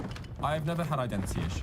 I have never had massive insecurities where I'm questioning my whole life, and thankfully, because of my relative privilege of growing up in like a middle-class family and stuff like that, I've never had such economic uncertainty that I've just been really struggling and looking for someone to blame. I've been very privileged in my life to have a good education. I've always, had this privileged position of like looking at society while not being distracted by like external problems. I've been personally feeling very good about myself. Economically, never been like absolutely like desperate and like really struggling. So in that privilege and in that security with being a man who likes manly things, I've never felt like it rings true that there's some sort of war on masculinity, war on men. I've never felt like being a man has put me at any disadvantage. I've never felt like being a man makes people hate me. And I don't really understand where this narrative has come from, that most women hate all men, that society hates men, that society specifically hates white straight men, which I am myself. Because although you can find this if you go looking for it, it's really not a dominant thing. Like the Democratic Party don't hate white straight men. Like every single leader based in the Democratic Party has been a straight man, most of the time a white straight man, and they don't demonize men for the most part, right? Even if I generally agree with it and think like maybe that would be a bad strategy, this has never been insanely prevalent in my entire life.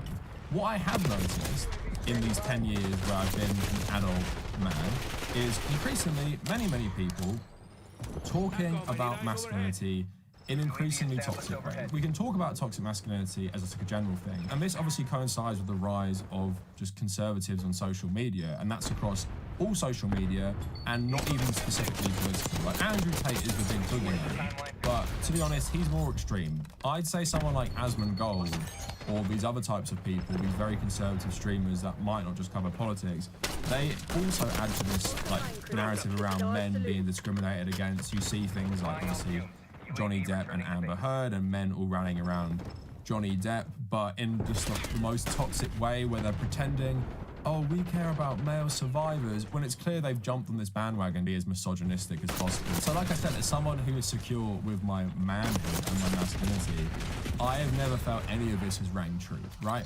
But I also recognize I've been in an extremely privileged position mentally and economically where I haven't like doubted myself. I haven't looked to like an answer to a question of why is my life getting worse? Why do I feel like my life is getting worse? Why do I feel like I have no control over the direction my life is going from these external factors?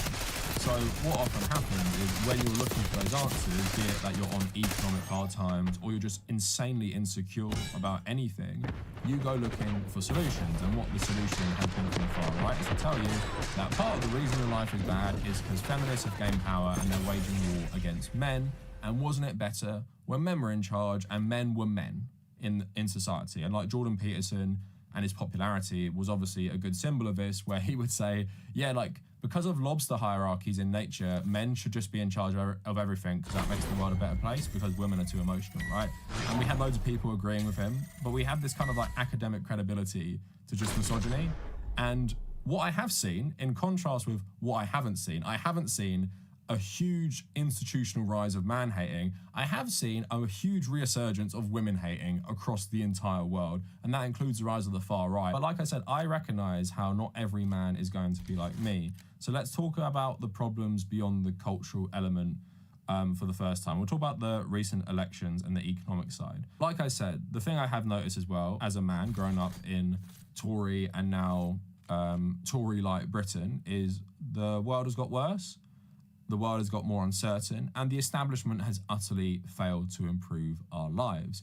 And it feels like we work harder, and it feels like we work longer, and it feels like our money doesn't go as far. And yes, that does include people who do YouTube for a living, like myself, because every time I go grocery shopping, or like every single month, I'm like, why the fuck is everything getting more expensive continually? And why the fuck does it feel like my money doesn't go as far anymore? And why does it increasingly feel things that used to be normal things I would buy or spend money on are becoming luxuries? But that is how a lot of us feel right now. And this is not a male problem, but yeah, I think that economics are the most important point for all of this stuff. And what happens is when you have this economic situation, many people do look for more like radical solutions or believe more radical voices who say they are going to overthrow the establishment to make your life better. Now, what you see, of course, with the far right is a pretty toxic blend where they add more like overtly racist and misogynistic elements into the conversations around things like immigration. But in the UK, what you also see is to try and neuter the support for the far right, all the political parties go to the right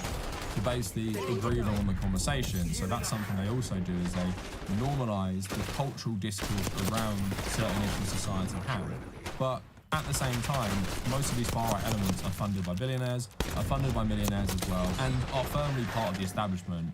It's just a different kind of like faction in the establishment. But yeah, for most of us around the world, the Western world, we're seeing our standards of living increasingly decrease while the 1% get richer and richer.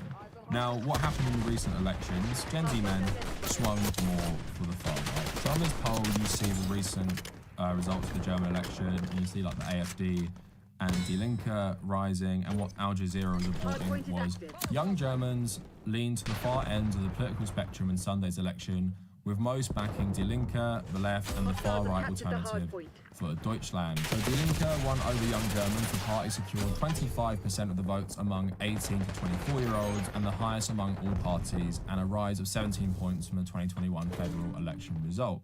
The AfD, seen as the biggest election night winner after coming in second and doubling its vote share from 2021, focused on harsh immigration policies, the economy, and its Russia-friendly position, which drew in more voters. The far-right party was a highly popular choice among those aged 18 to 24, securing 21% of the vote, up 14 points from 2021. 2021. So that, of course, is a big shift for the AFD. But what is interesting in this election specifically, and it's something kind of reflected in the UK, is voters are becoming attracted to both of these more anti-establishment parties, or more, I guess, radical in their politics, where the AFD is radical, but De Linke and like those sorts of like soft dem parties, I wouldn't call them radical, but compared to the establishment, they do appear like super radical. But that just shows you that young people are growing up in this economic environment and they're looking for a change, and they'll be drawn to different parties for different reasons. And it's nice to see obviously like left-wing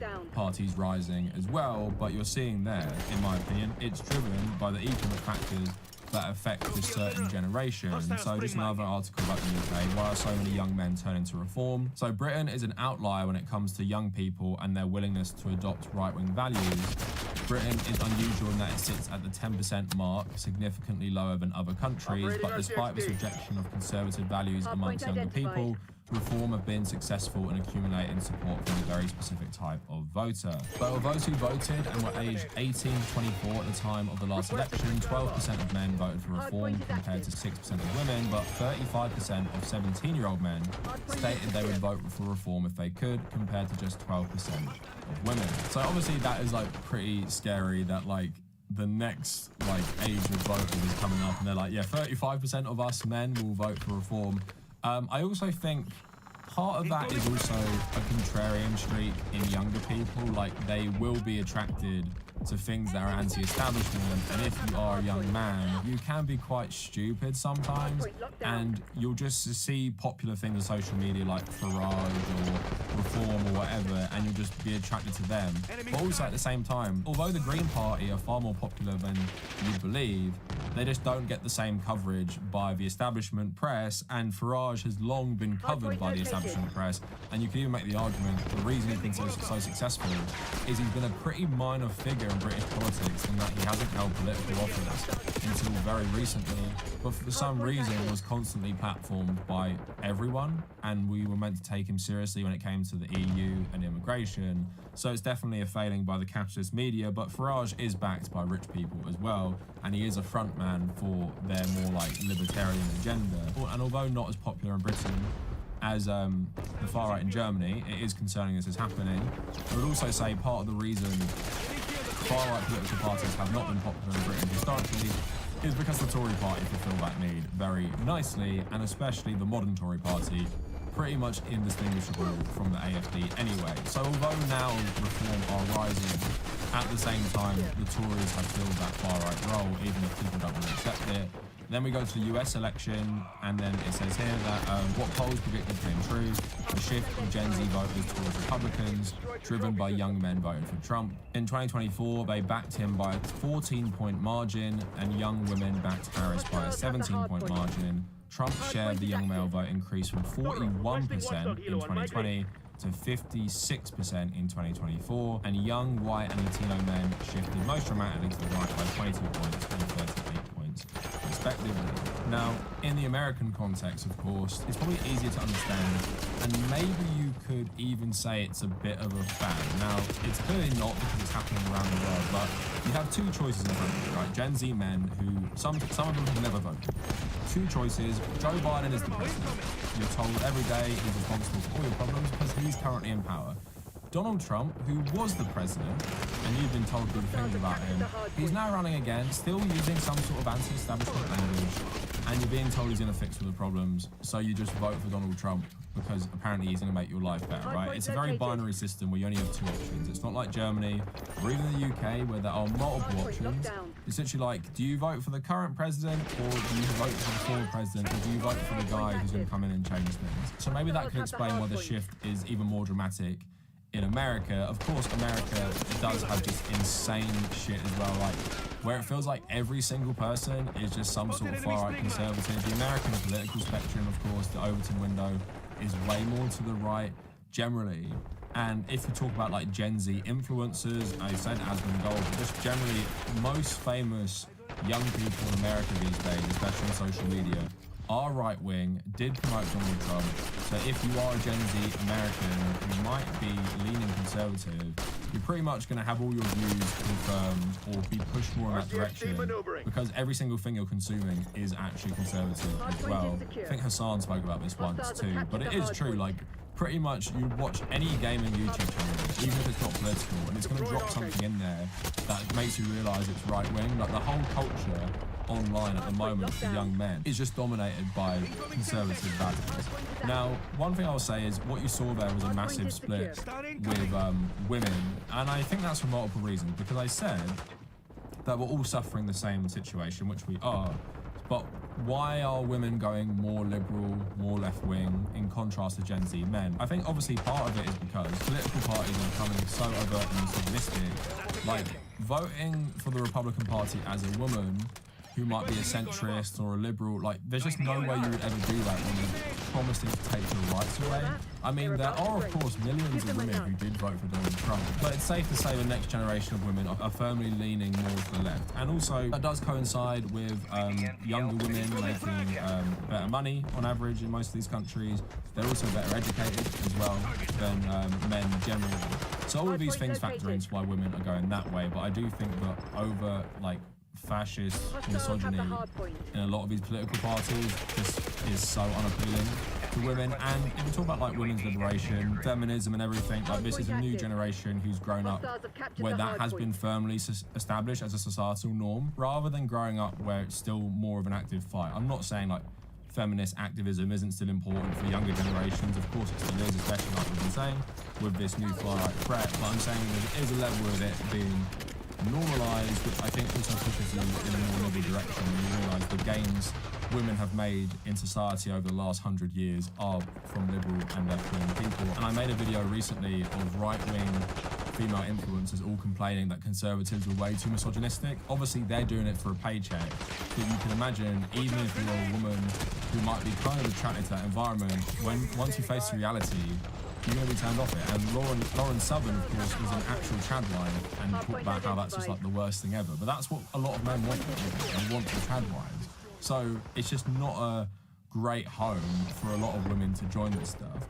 But yeah, what you saw there, Germany, the UK, and America, what is very clear is that Gen Z men are increasingly going towards Donald Trump. And I just think underlying everything, and what should be the first step of anyone's analysis, is the global economy, more so the failings of liberal democracy in the Western countries, and how basically every single country, even if it is a multi-party democracy, has two major parties that claim to represent conservative and liberal, which are essentially the same and serve the same masters. They serve neoliberal interests, and they're going to make the life worse for the 1%. They're going to cut public services, they're going to do nothing to stop price hikes on things like rent, or fuel, or food, and that increasingly will make people feel dissatisfied with the establishment and dissatisfied with the system, and they'll be looking to people who promise to change the system. Now, why we're talking about things like masculinity and the war of masculinity is because I guess at some level it's a backlash to the rise in civil rights of people who aren't men, which a lot of men are struggling to come to terms with, that they're not just like inherently better than everyone for being born a man. But I do think a lot of it is just confused men, insecure men, especially young men who are going to be more insecure than older men, looking for answers, and they're being told why society is bad. And society was better in the 1950s when the women stayed at home and raised the children and the man went out to work, and it was better when men were the main providers. And wouldn't you want to go back to that? And that's the answer that a lot of these are pushing out, that we became weak, we became soft, we became whatever once we started moving away from traditional Western masculinity. And like I said, as someone who's always been secure as a man, who has never felt bad about being a man, who has never disliked being a man, who engages in manly things and does manly activities and is quite happy to be a man, I have never felt this, and I have never felt society has any issue with me because I'm a man. I have never felt any institution has an issue with me because I'm a man. And I just really, really feel like so much of this fascist shit stems from people's insecurity and economic instability, making them basically seek out an answer to life. And one more thing I'll add on to that is, fundamentally, the consumer capitalist world is soulless.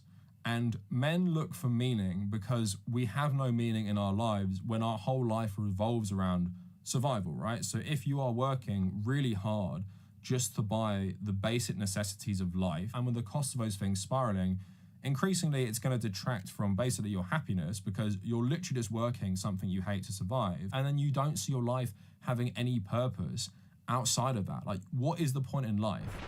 You work hard, often doing like maybe manual labor jobs, which are disproportionately men. You work hard all day, you come home, you binge TikTok and Netflix, go to bed, wake up, do it all the next day, and everything just keeps going crazy in price, and the only thing you can do to fill that void is what? Go boozing on the weekend, take loads of drugs, order takeout, buy random shit on the internet, and you're just wondering to yourself, is this life? Is this what life is? Was I born just to do this?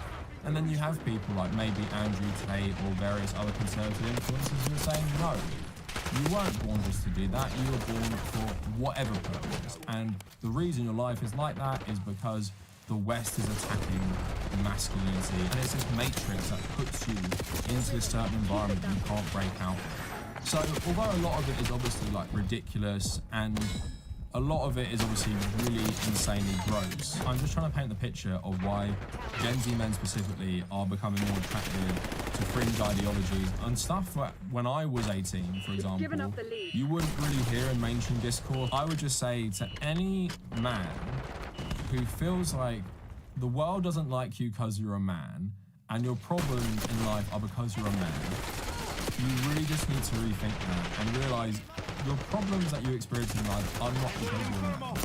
It's because of the economic system. And I know it's boring to keep saying this to people, and I know a lot of men and even a lot of leftist YouTubers don't like it when you don't baby men who are very upset that everyone hates them for being a man, but I just don't think this is true.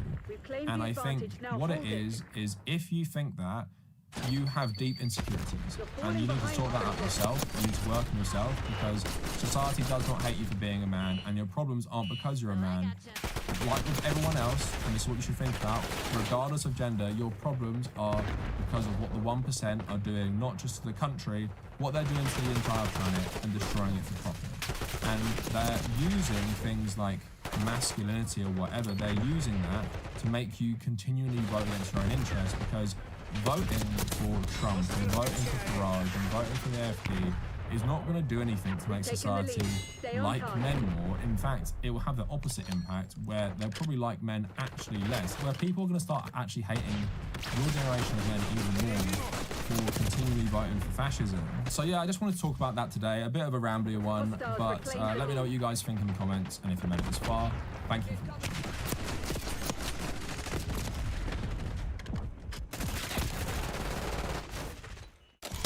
That's what's so crazy about it.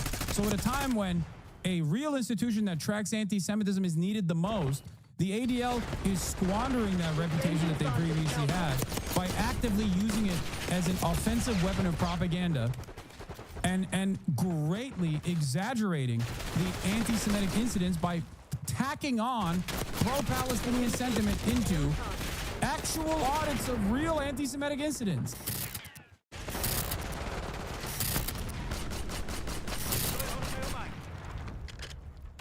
Pig.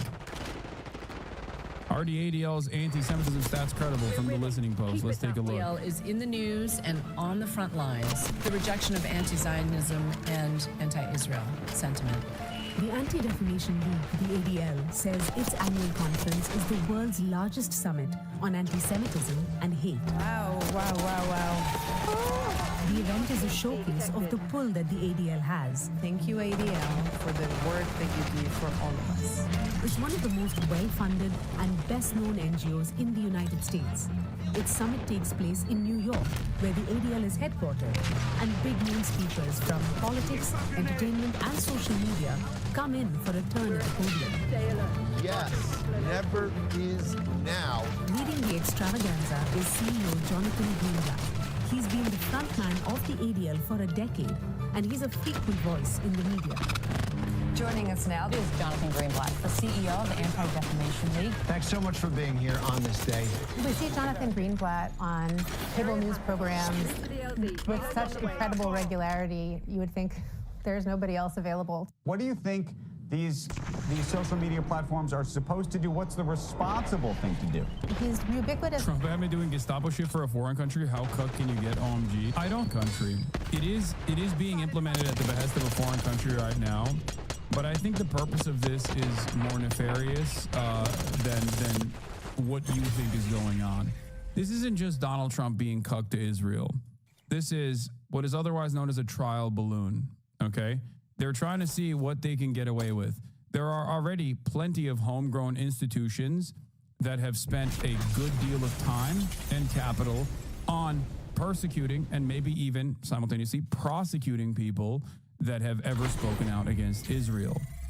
Trump is just simply using this existing network of otherwise liberal-oriented organizations. That's it. But if you think the goal is to simply silence just pro-Palestinian speech and never move the existing framework to whoever is against the Trump administration or against the growing fascist movement in this country, you are wrong. The same exact trial balloon principle was utilized when in the lame duck proceedings in the last Senate session, in the last Congress session, the Democrats, alongside Republicans, voted for a bill that would give the Trump administration's Department of Treasury, powers to declare any 501c3 that they wish to do so a terrorist organization and remove their 501c3 status, their philanthropy status. If your 501c3 status is removed, you can no longer get donations because they're no longer tax-deductible donations. It will greatly limit the amount of fundraising you can engage in. And the Democrats, because of their insane pro-Israel attitude, without any care or consideration as to how the Trump administration was signaling they would use this expansive power against advocacy groups, turned around and voted for it, the 501c3 killer bill. Why did they do that initially? They did it because they thought, oh, they'll go after all the pro-Palestinian groups. And because the Democratic Party loves the state of Israel, they didn't even think about the other repercussions that might come out of this, especially if this awesome power is given to the likes of Donald Trump. They didn't realize that it was go after Act Blue, for example. You know? No, they didn't think about it, I promise, which is why they went back and, with public pressure, refused to vote on it, even after they had initially voted in favor of it. That to me is a really great demonstration of the nearsighted, idiotic nature of the Democratic Party, especially in the House of Representatives. That also, I think, shows perfectly how Trump will and the Republicans will utilize pre-existing, preset organizations and liberals entertaining the notion of like attacking pro-Palestinian groups in a way to get even more power. Okay? That's it. They will start by saying, oh, we're just going after anti-Semites. Who's an anti-Semite? Anyone we've decided is an anti-Semite is an anti-Semite. Anyone who's ever said anything about Israel is an anti-Semite. But they won't stop there. This will be the new McCarthy's trials. That is what they're gearing up for. And anyone who doesn't recognize that, even if they're pro-Israel, anyone who doesn't recognize that is an absolute moron, okay? Especially American Jews. If you're an American Jew and you support the state of Israel so much so that you are celebrating decisions like this from the Trump administration, I'm letting you know, maybe in the interim, it'll be people like Mahmoud Khalil that get deported or get falsely prosecuted and persecuted and will face severe criminal repercussions unjustly. Maybe the next step will be people like myself, Twitch streamers that you don't like, okay? But if you think that you are f***ing safe, you're the dumbest person on the planet, okay? You are the dumbest fucker on the planet. I cannot even begin to explain this to you. You are so f***ing stupid if you think as a as a Zionist Jew in the United States of America, that eventually these exact same institutions and the exact same abuse of law that you are currently championing will not come around and first arrest, apprehend, and prosecute your immediate relatives for the crime of being anti-Zionist, and then you for the crime of being Jewish, you're a fucking moron. Okay? That's it. This has nothing to do with actually defending the Israeli state, and everything to do with everything to do with creating a network to apprehend and persecute people for demonstrating speech you don't like. Jesus Christ. It'll be far too late at that point, too. It's partly because he gives the media what they want. Disturbing rise of extremism. Israel is a country that faces relentless attacks. I worry about this every day. Every time he comes on, he's speaking about a crisis, and that language is appealing to the press. Anti-Zionism, I've long said, is anti-Semitism. I was Zionism.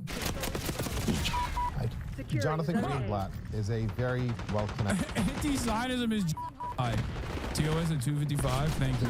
Political operative. And he's riding this wave of the ADL's name having unwarranted credibility with the media. And if you wouldn't tolerate it if someone's wearing a swastika on their arm, I'm sorry, you shouldn't tolerate it if they're wearing a keffiyeh. Yeah, he made a comparison between a swastika and a keffiyeh, dude. Freak ass bitch. Truly. I just civil rights organization, by the way. Freak. All right, Jonathan Greenblatt.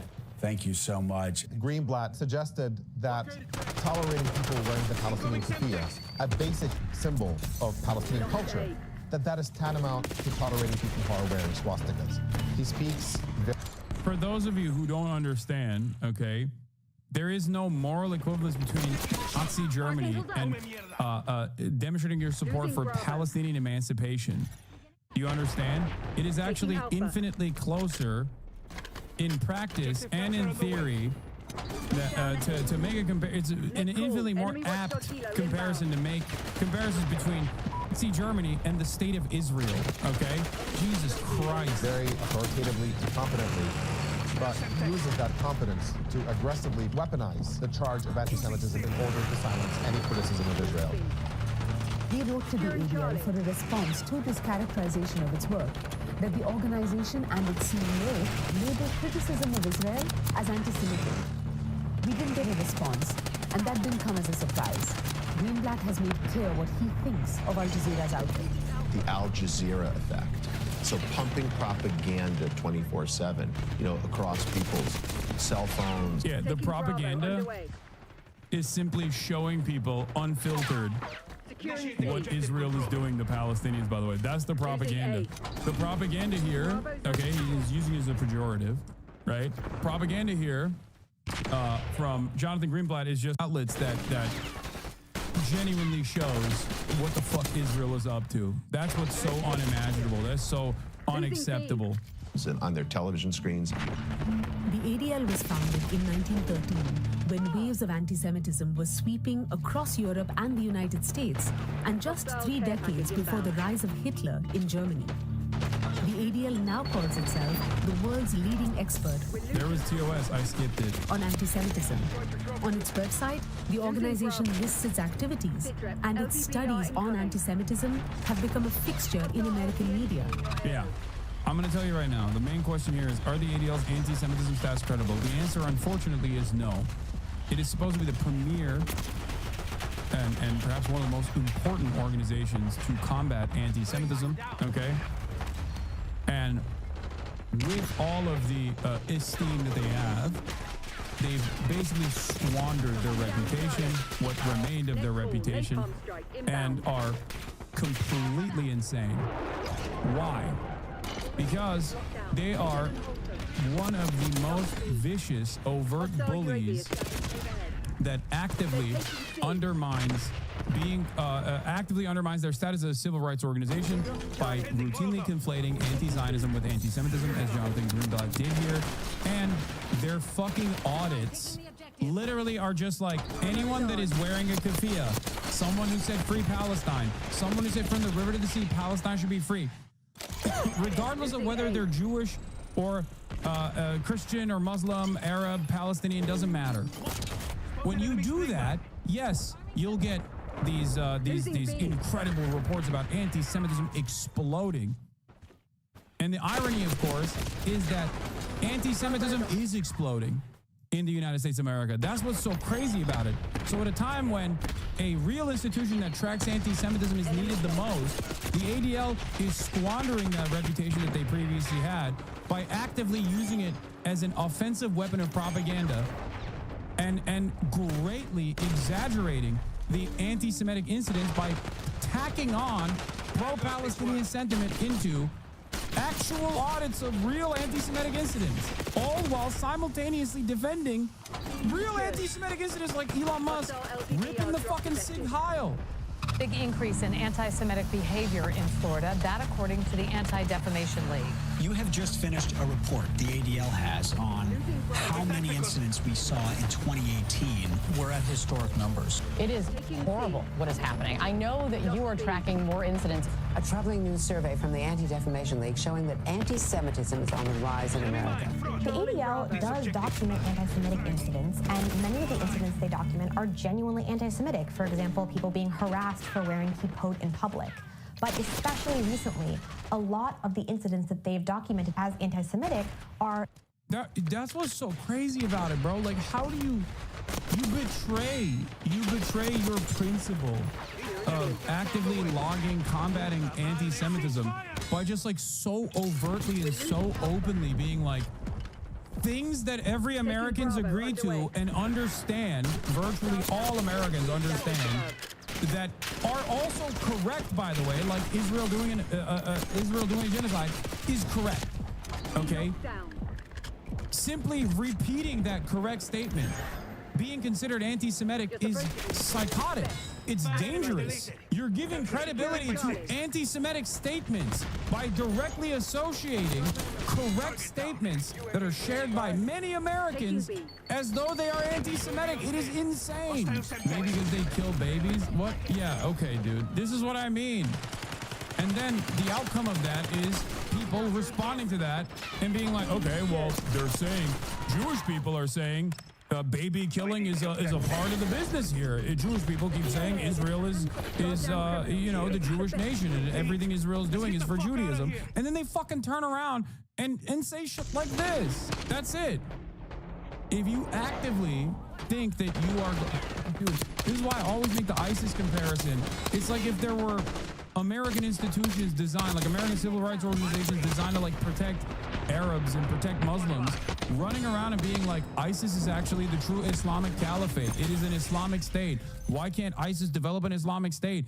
If you criticize ISIS, you're actually Islamophobic. If they were doing that actively and you had fucking, Jake Tapper and the like regularly defending ISIS, Americans would be like, the fuck are you talking about? Okay, well, the Muslims are insane. And I'll explain it further because they falsely made that conflation.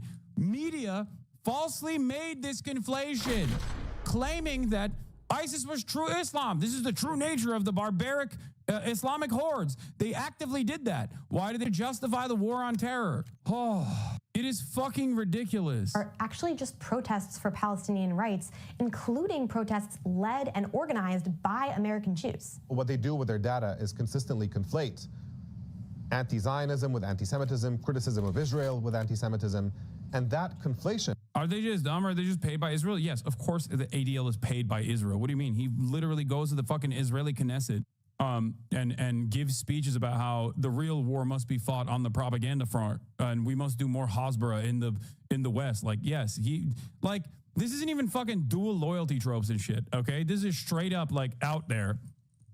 A lot of these organizations directly get grants from the Israeli Knesset. That's what's so crazy about it. They're not designated as foreign lobbyist organizations. Weirdly enough, they'll always say like, oh well, these are Israeli Americans or these are Americans that are funding it. Well, the fucking Israeli government is funding it too. What do you mean it's not a fucking foreign organization? It's a foreign nation. The fuck are we doing? Sexy Sam Cedar, constructive criticism. You need to allow your beard to gray out. Wear a simple colored shirt. Wear clear colored glasses, have shorter grayish hair. Thoughts? Okay, you want me to be Sam Cedar. I can never be Sam Cedar. I can try, but it won't happen. I will never be him. I wish I could be him, but I can't. There's only one Sam Cedar. Gives them much wider room in order to weaponize that spear in a way that is really effective. The anti-Israel groups on campus are planning a week of rage. I can't think of anything more grotesque. Yeah, that was so funny. Yeah, dude, they were doing a day of jihad. Yeah. It's just crazy, man. Zionism truly is a mental disorder. I swear to God. I mean, it's a fascist ideology inherently. So it makes sense why it would also have the impact of like a real, genuine, existing mental disorder. Because no matter what your background is, okay, when you get drip fed unrestricted Zionist propaganda, you become this person who's like, yeah, they're going to do a day of jihad. You know? They're going to do a day of jihad. They're going to do a week of rage. Than these pro-Hamas groups. There's no question, of course, that there is a rise in anti-Semitism in the United States right now. But when you add every pro-Palestine rally that is taking place in the country, numbering over 1,000 events in their statistics as anti-Semitic incidents, we no longer know what the real statistics are. And when you add on top of that the fact that so much of the instances that they recount are confidential and they don't disclose any details about them, it is difficult for any outside party to really discern whether that data is accurate or not. And by amplifying and uncritically reporting on the ADL's claims of what does and doesn't constitute anti-Semitism, the media is complicit in diverting attention from the real threats of anti-Semitism, from the anti-Semites in the cabinet of the Trump administration, and instead focusing it on 19-year-old activists who are being deported out of this country. Those deportations of pro-Palestine activists and students have not begun.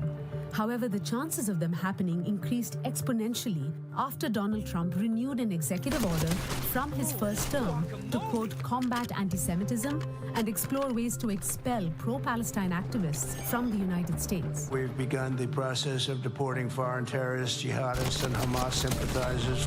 The Trumpian political movement, which counts white supremacists and self-confessed, quote, Jew haters amongst some of its most ardent supporters, should be a clear point of focus for the ADL's critique. And in the early years of Trump's first term, that was the case.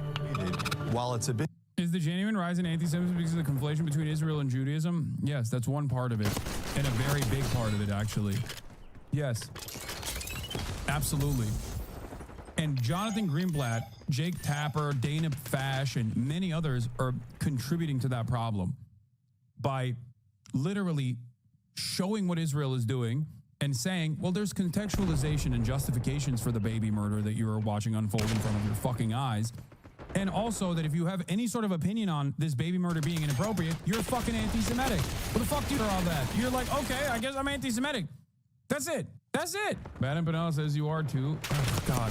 I think one of the worst parts about Bad Empanada doing any sort of commentary is that people don't understand his point.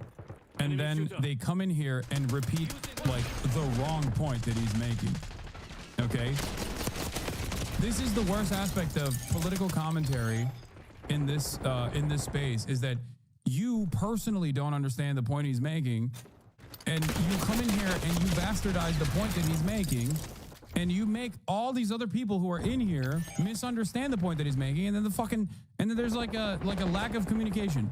I've said over and over again, Bad Empanada and I might have some marginal disagreements, okay? We play a different role. We fill a different void. I don't care. That doesn't change my attitude about him. That doesn't change my mind about him. And I'm pretty sure that he would be fucking very annoyed with a lot of you guys who watch his video, misunderstand it, and then come in here and repeat wrong points that he is not making. Okay? He isn't the first one to, and he didn't come up with the analysis that you contributed to Jewish supremacy / exceptionalism. I was. Okay, thanks, Hoochie, man. Okay, but what happened to you saying Bad Empanada is psychotic? He is. Can a psycho be listened to even if they have good political views?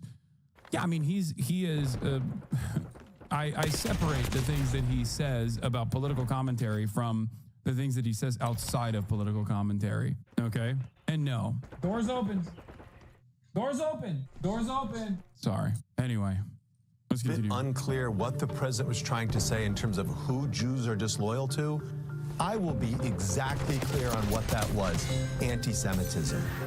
However, it was clear that the relationship between Trump and anti-Semites wasn't going to affect the one between... You've been a coward regarding Palestine since you... Wait, you fucking... I missed it. Where is it? You've been a coward regarding Palestine since you condemned Hamas, and you've been tried to tuck it in since then. You talk about anti-Semitism more than Palestine.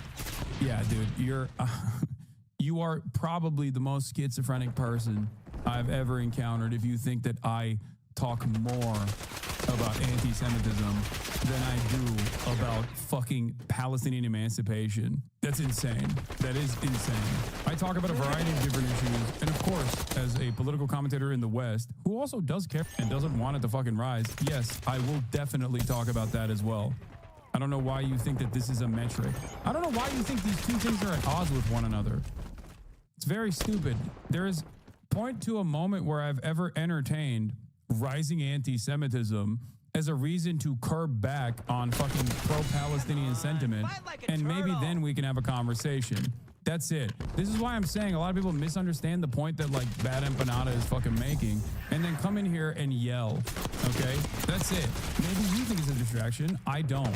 That's the difference, I guess. And as a matter of fact, they are not mutually exclusive. One definitely impacts the other, but perhaps not in the ways that you think I'm doing commentary over it. Like trying to push me into a box where you think I'm like entertaining liberal Zionism, or I am a liberal Zionist or whatever, is also pretty funny. You know, sorry that I'm not gonna fucking do like Hamas sniping clip compilations, okay? Do I think that Hamas has a right to defend Palestinians as Israel is fucking invading and bombing Gaza? Abso-fucking-lutely. They have an internationally recognized right to defend itself, and also a moral obligation to do so. This is something that I've mentioned a million times over. Having said that, you know, there's only so much I can do in terms of commentary. Maybe it doesn't fit your fucking insane, you know, maybe it doesn't... Maybe I'm not the right person for you as far as how much I lend support to the Palestinian emancipatory movement. Perhaps I occupy a different space than one that you would like. I also have a insane, rabid group of people that, despite my fucking very reasonable criticisms and very reasonable and dare I say restrained commentary, have spent the past fucking year of an ongoing genocide actively trying to get anyone and everyone they can to pull levers of power to fucking deplatform me. Suck my dick. You don't understand how this works, and it's fine. But no matter how hard you misunderstand Bad Empanada's position or come in here and fucking chirp, I'm still going to tell you that I don't have a disagreement in terms of the overall political perspective demonstrated by the likes of Bad Empanada, or whose work speaks for itself, especially when it comes to political commentary. Drama stuff is, you know, that's different. Between Trump and the state of Israel, and particularly with Prime Minister Benjamin Netanyahu. The ADL changed its tune. Look, I'm optimistic about the Trump administration. A key thing to understand about the ADL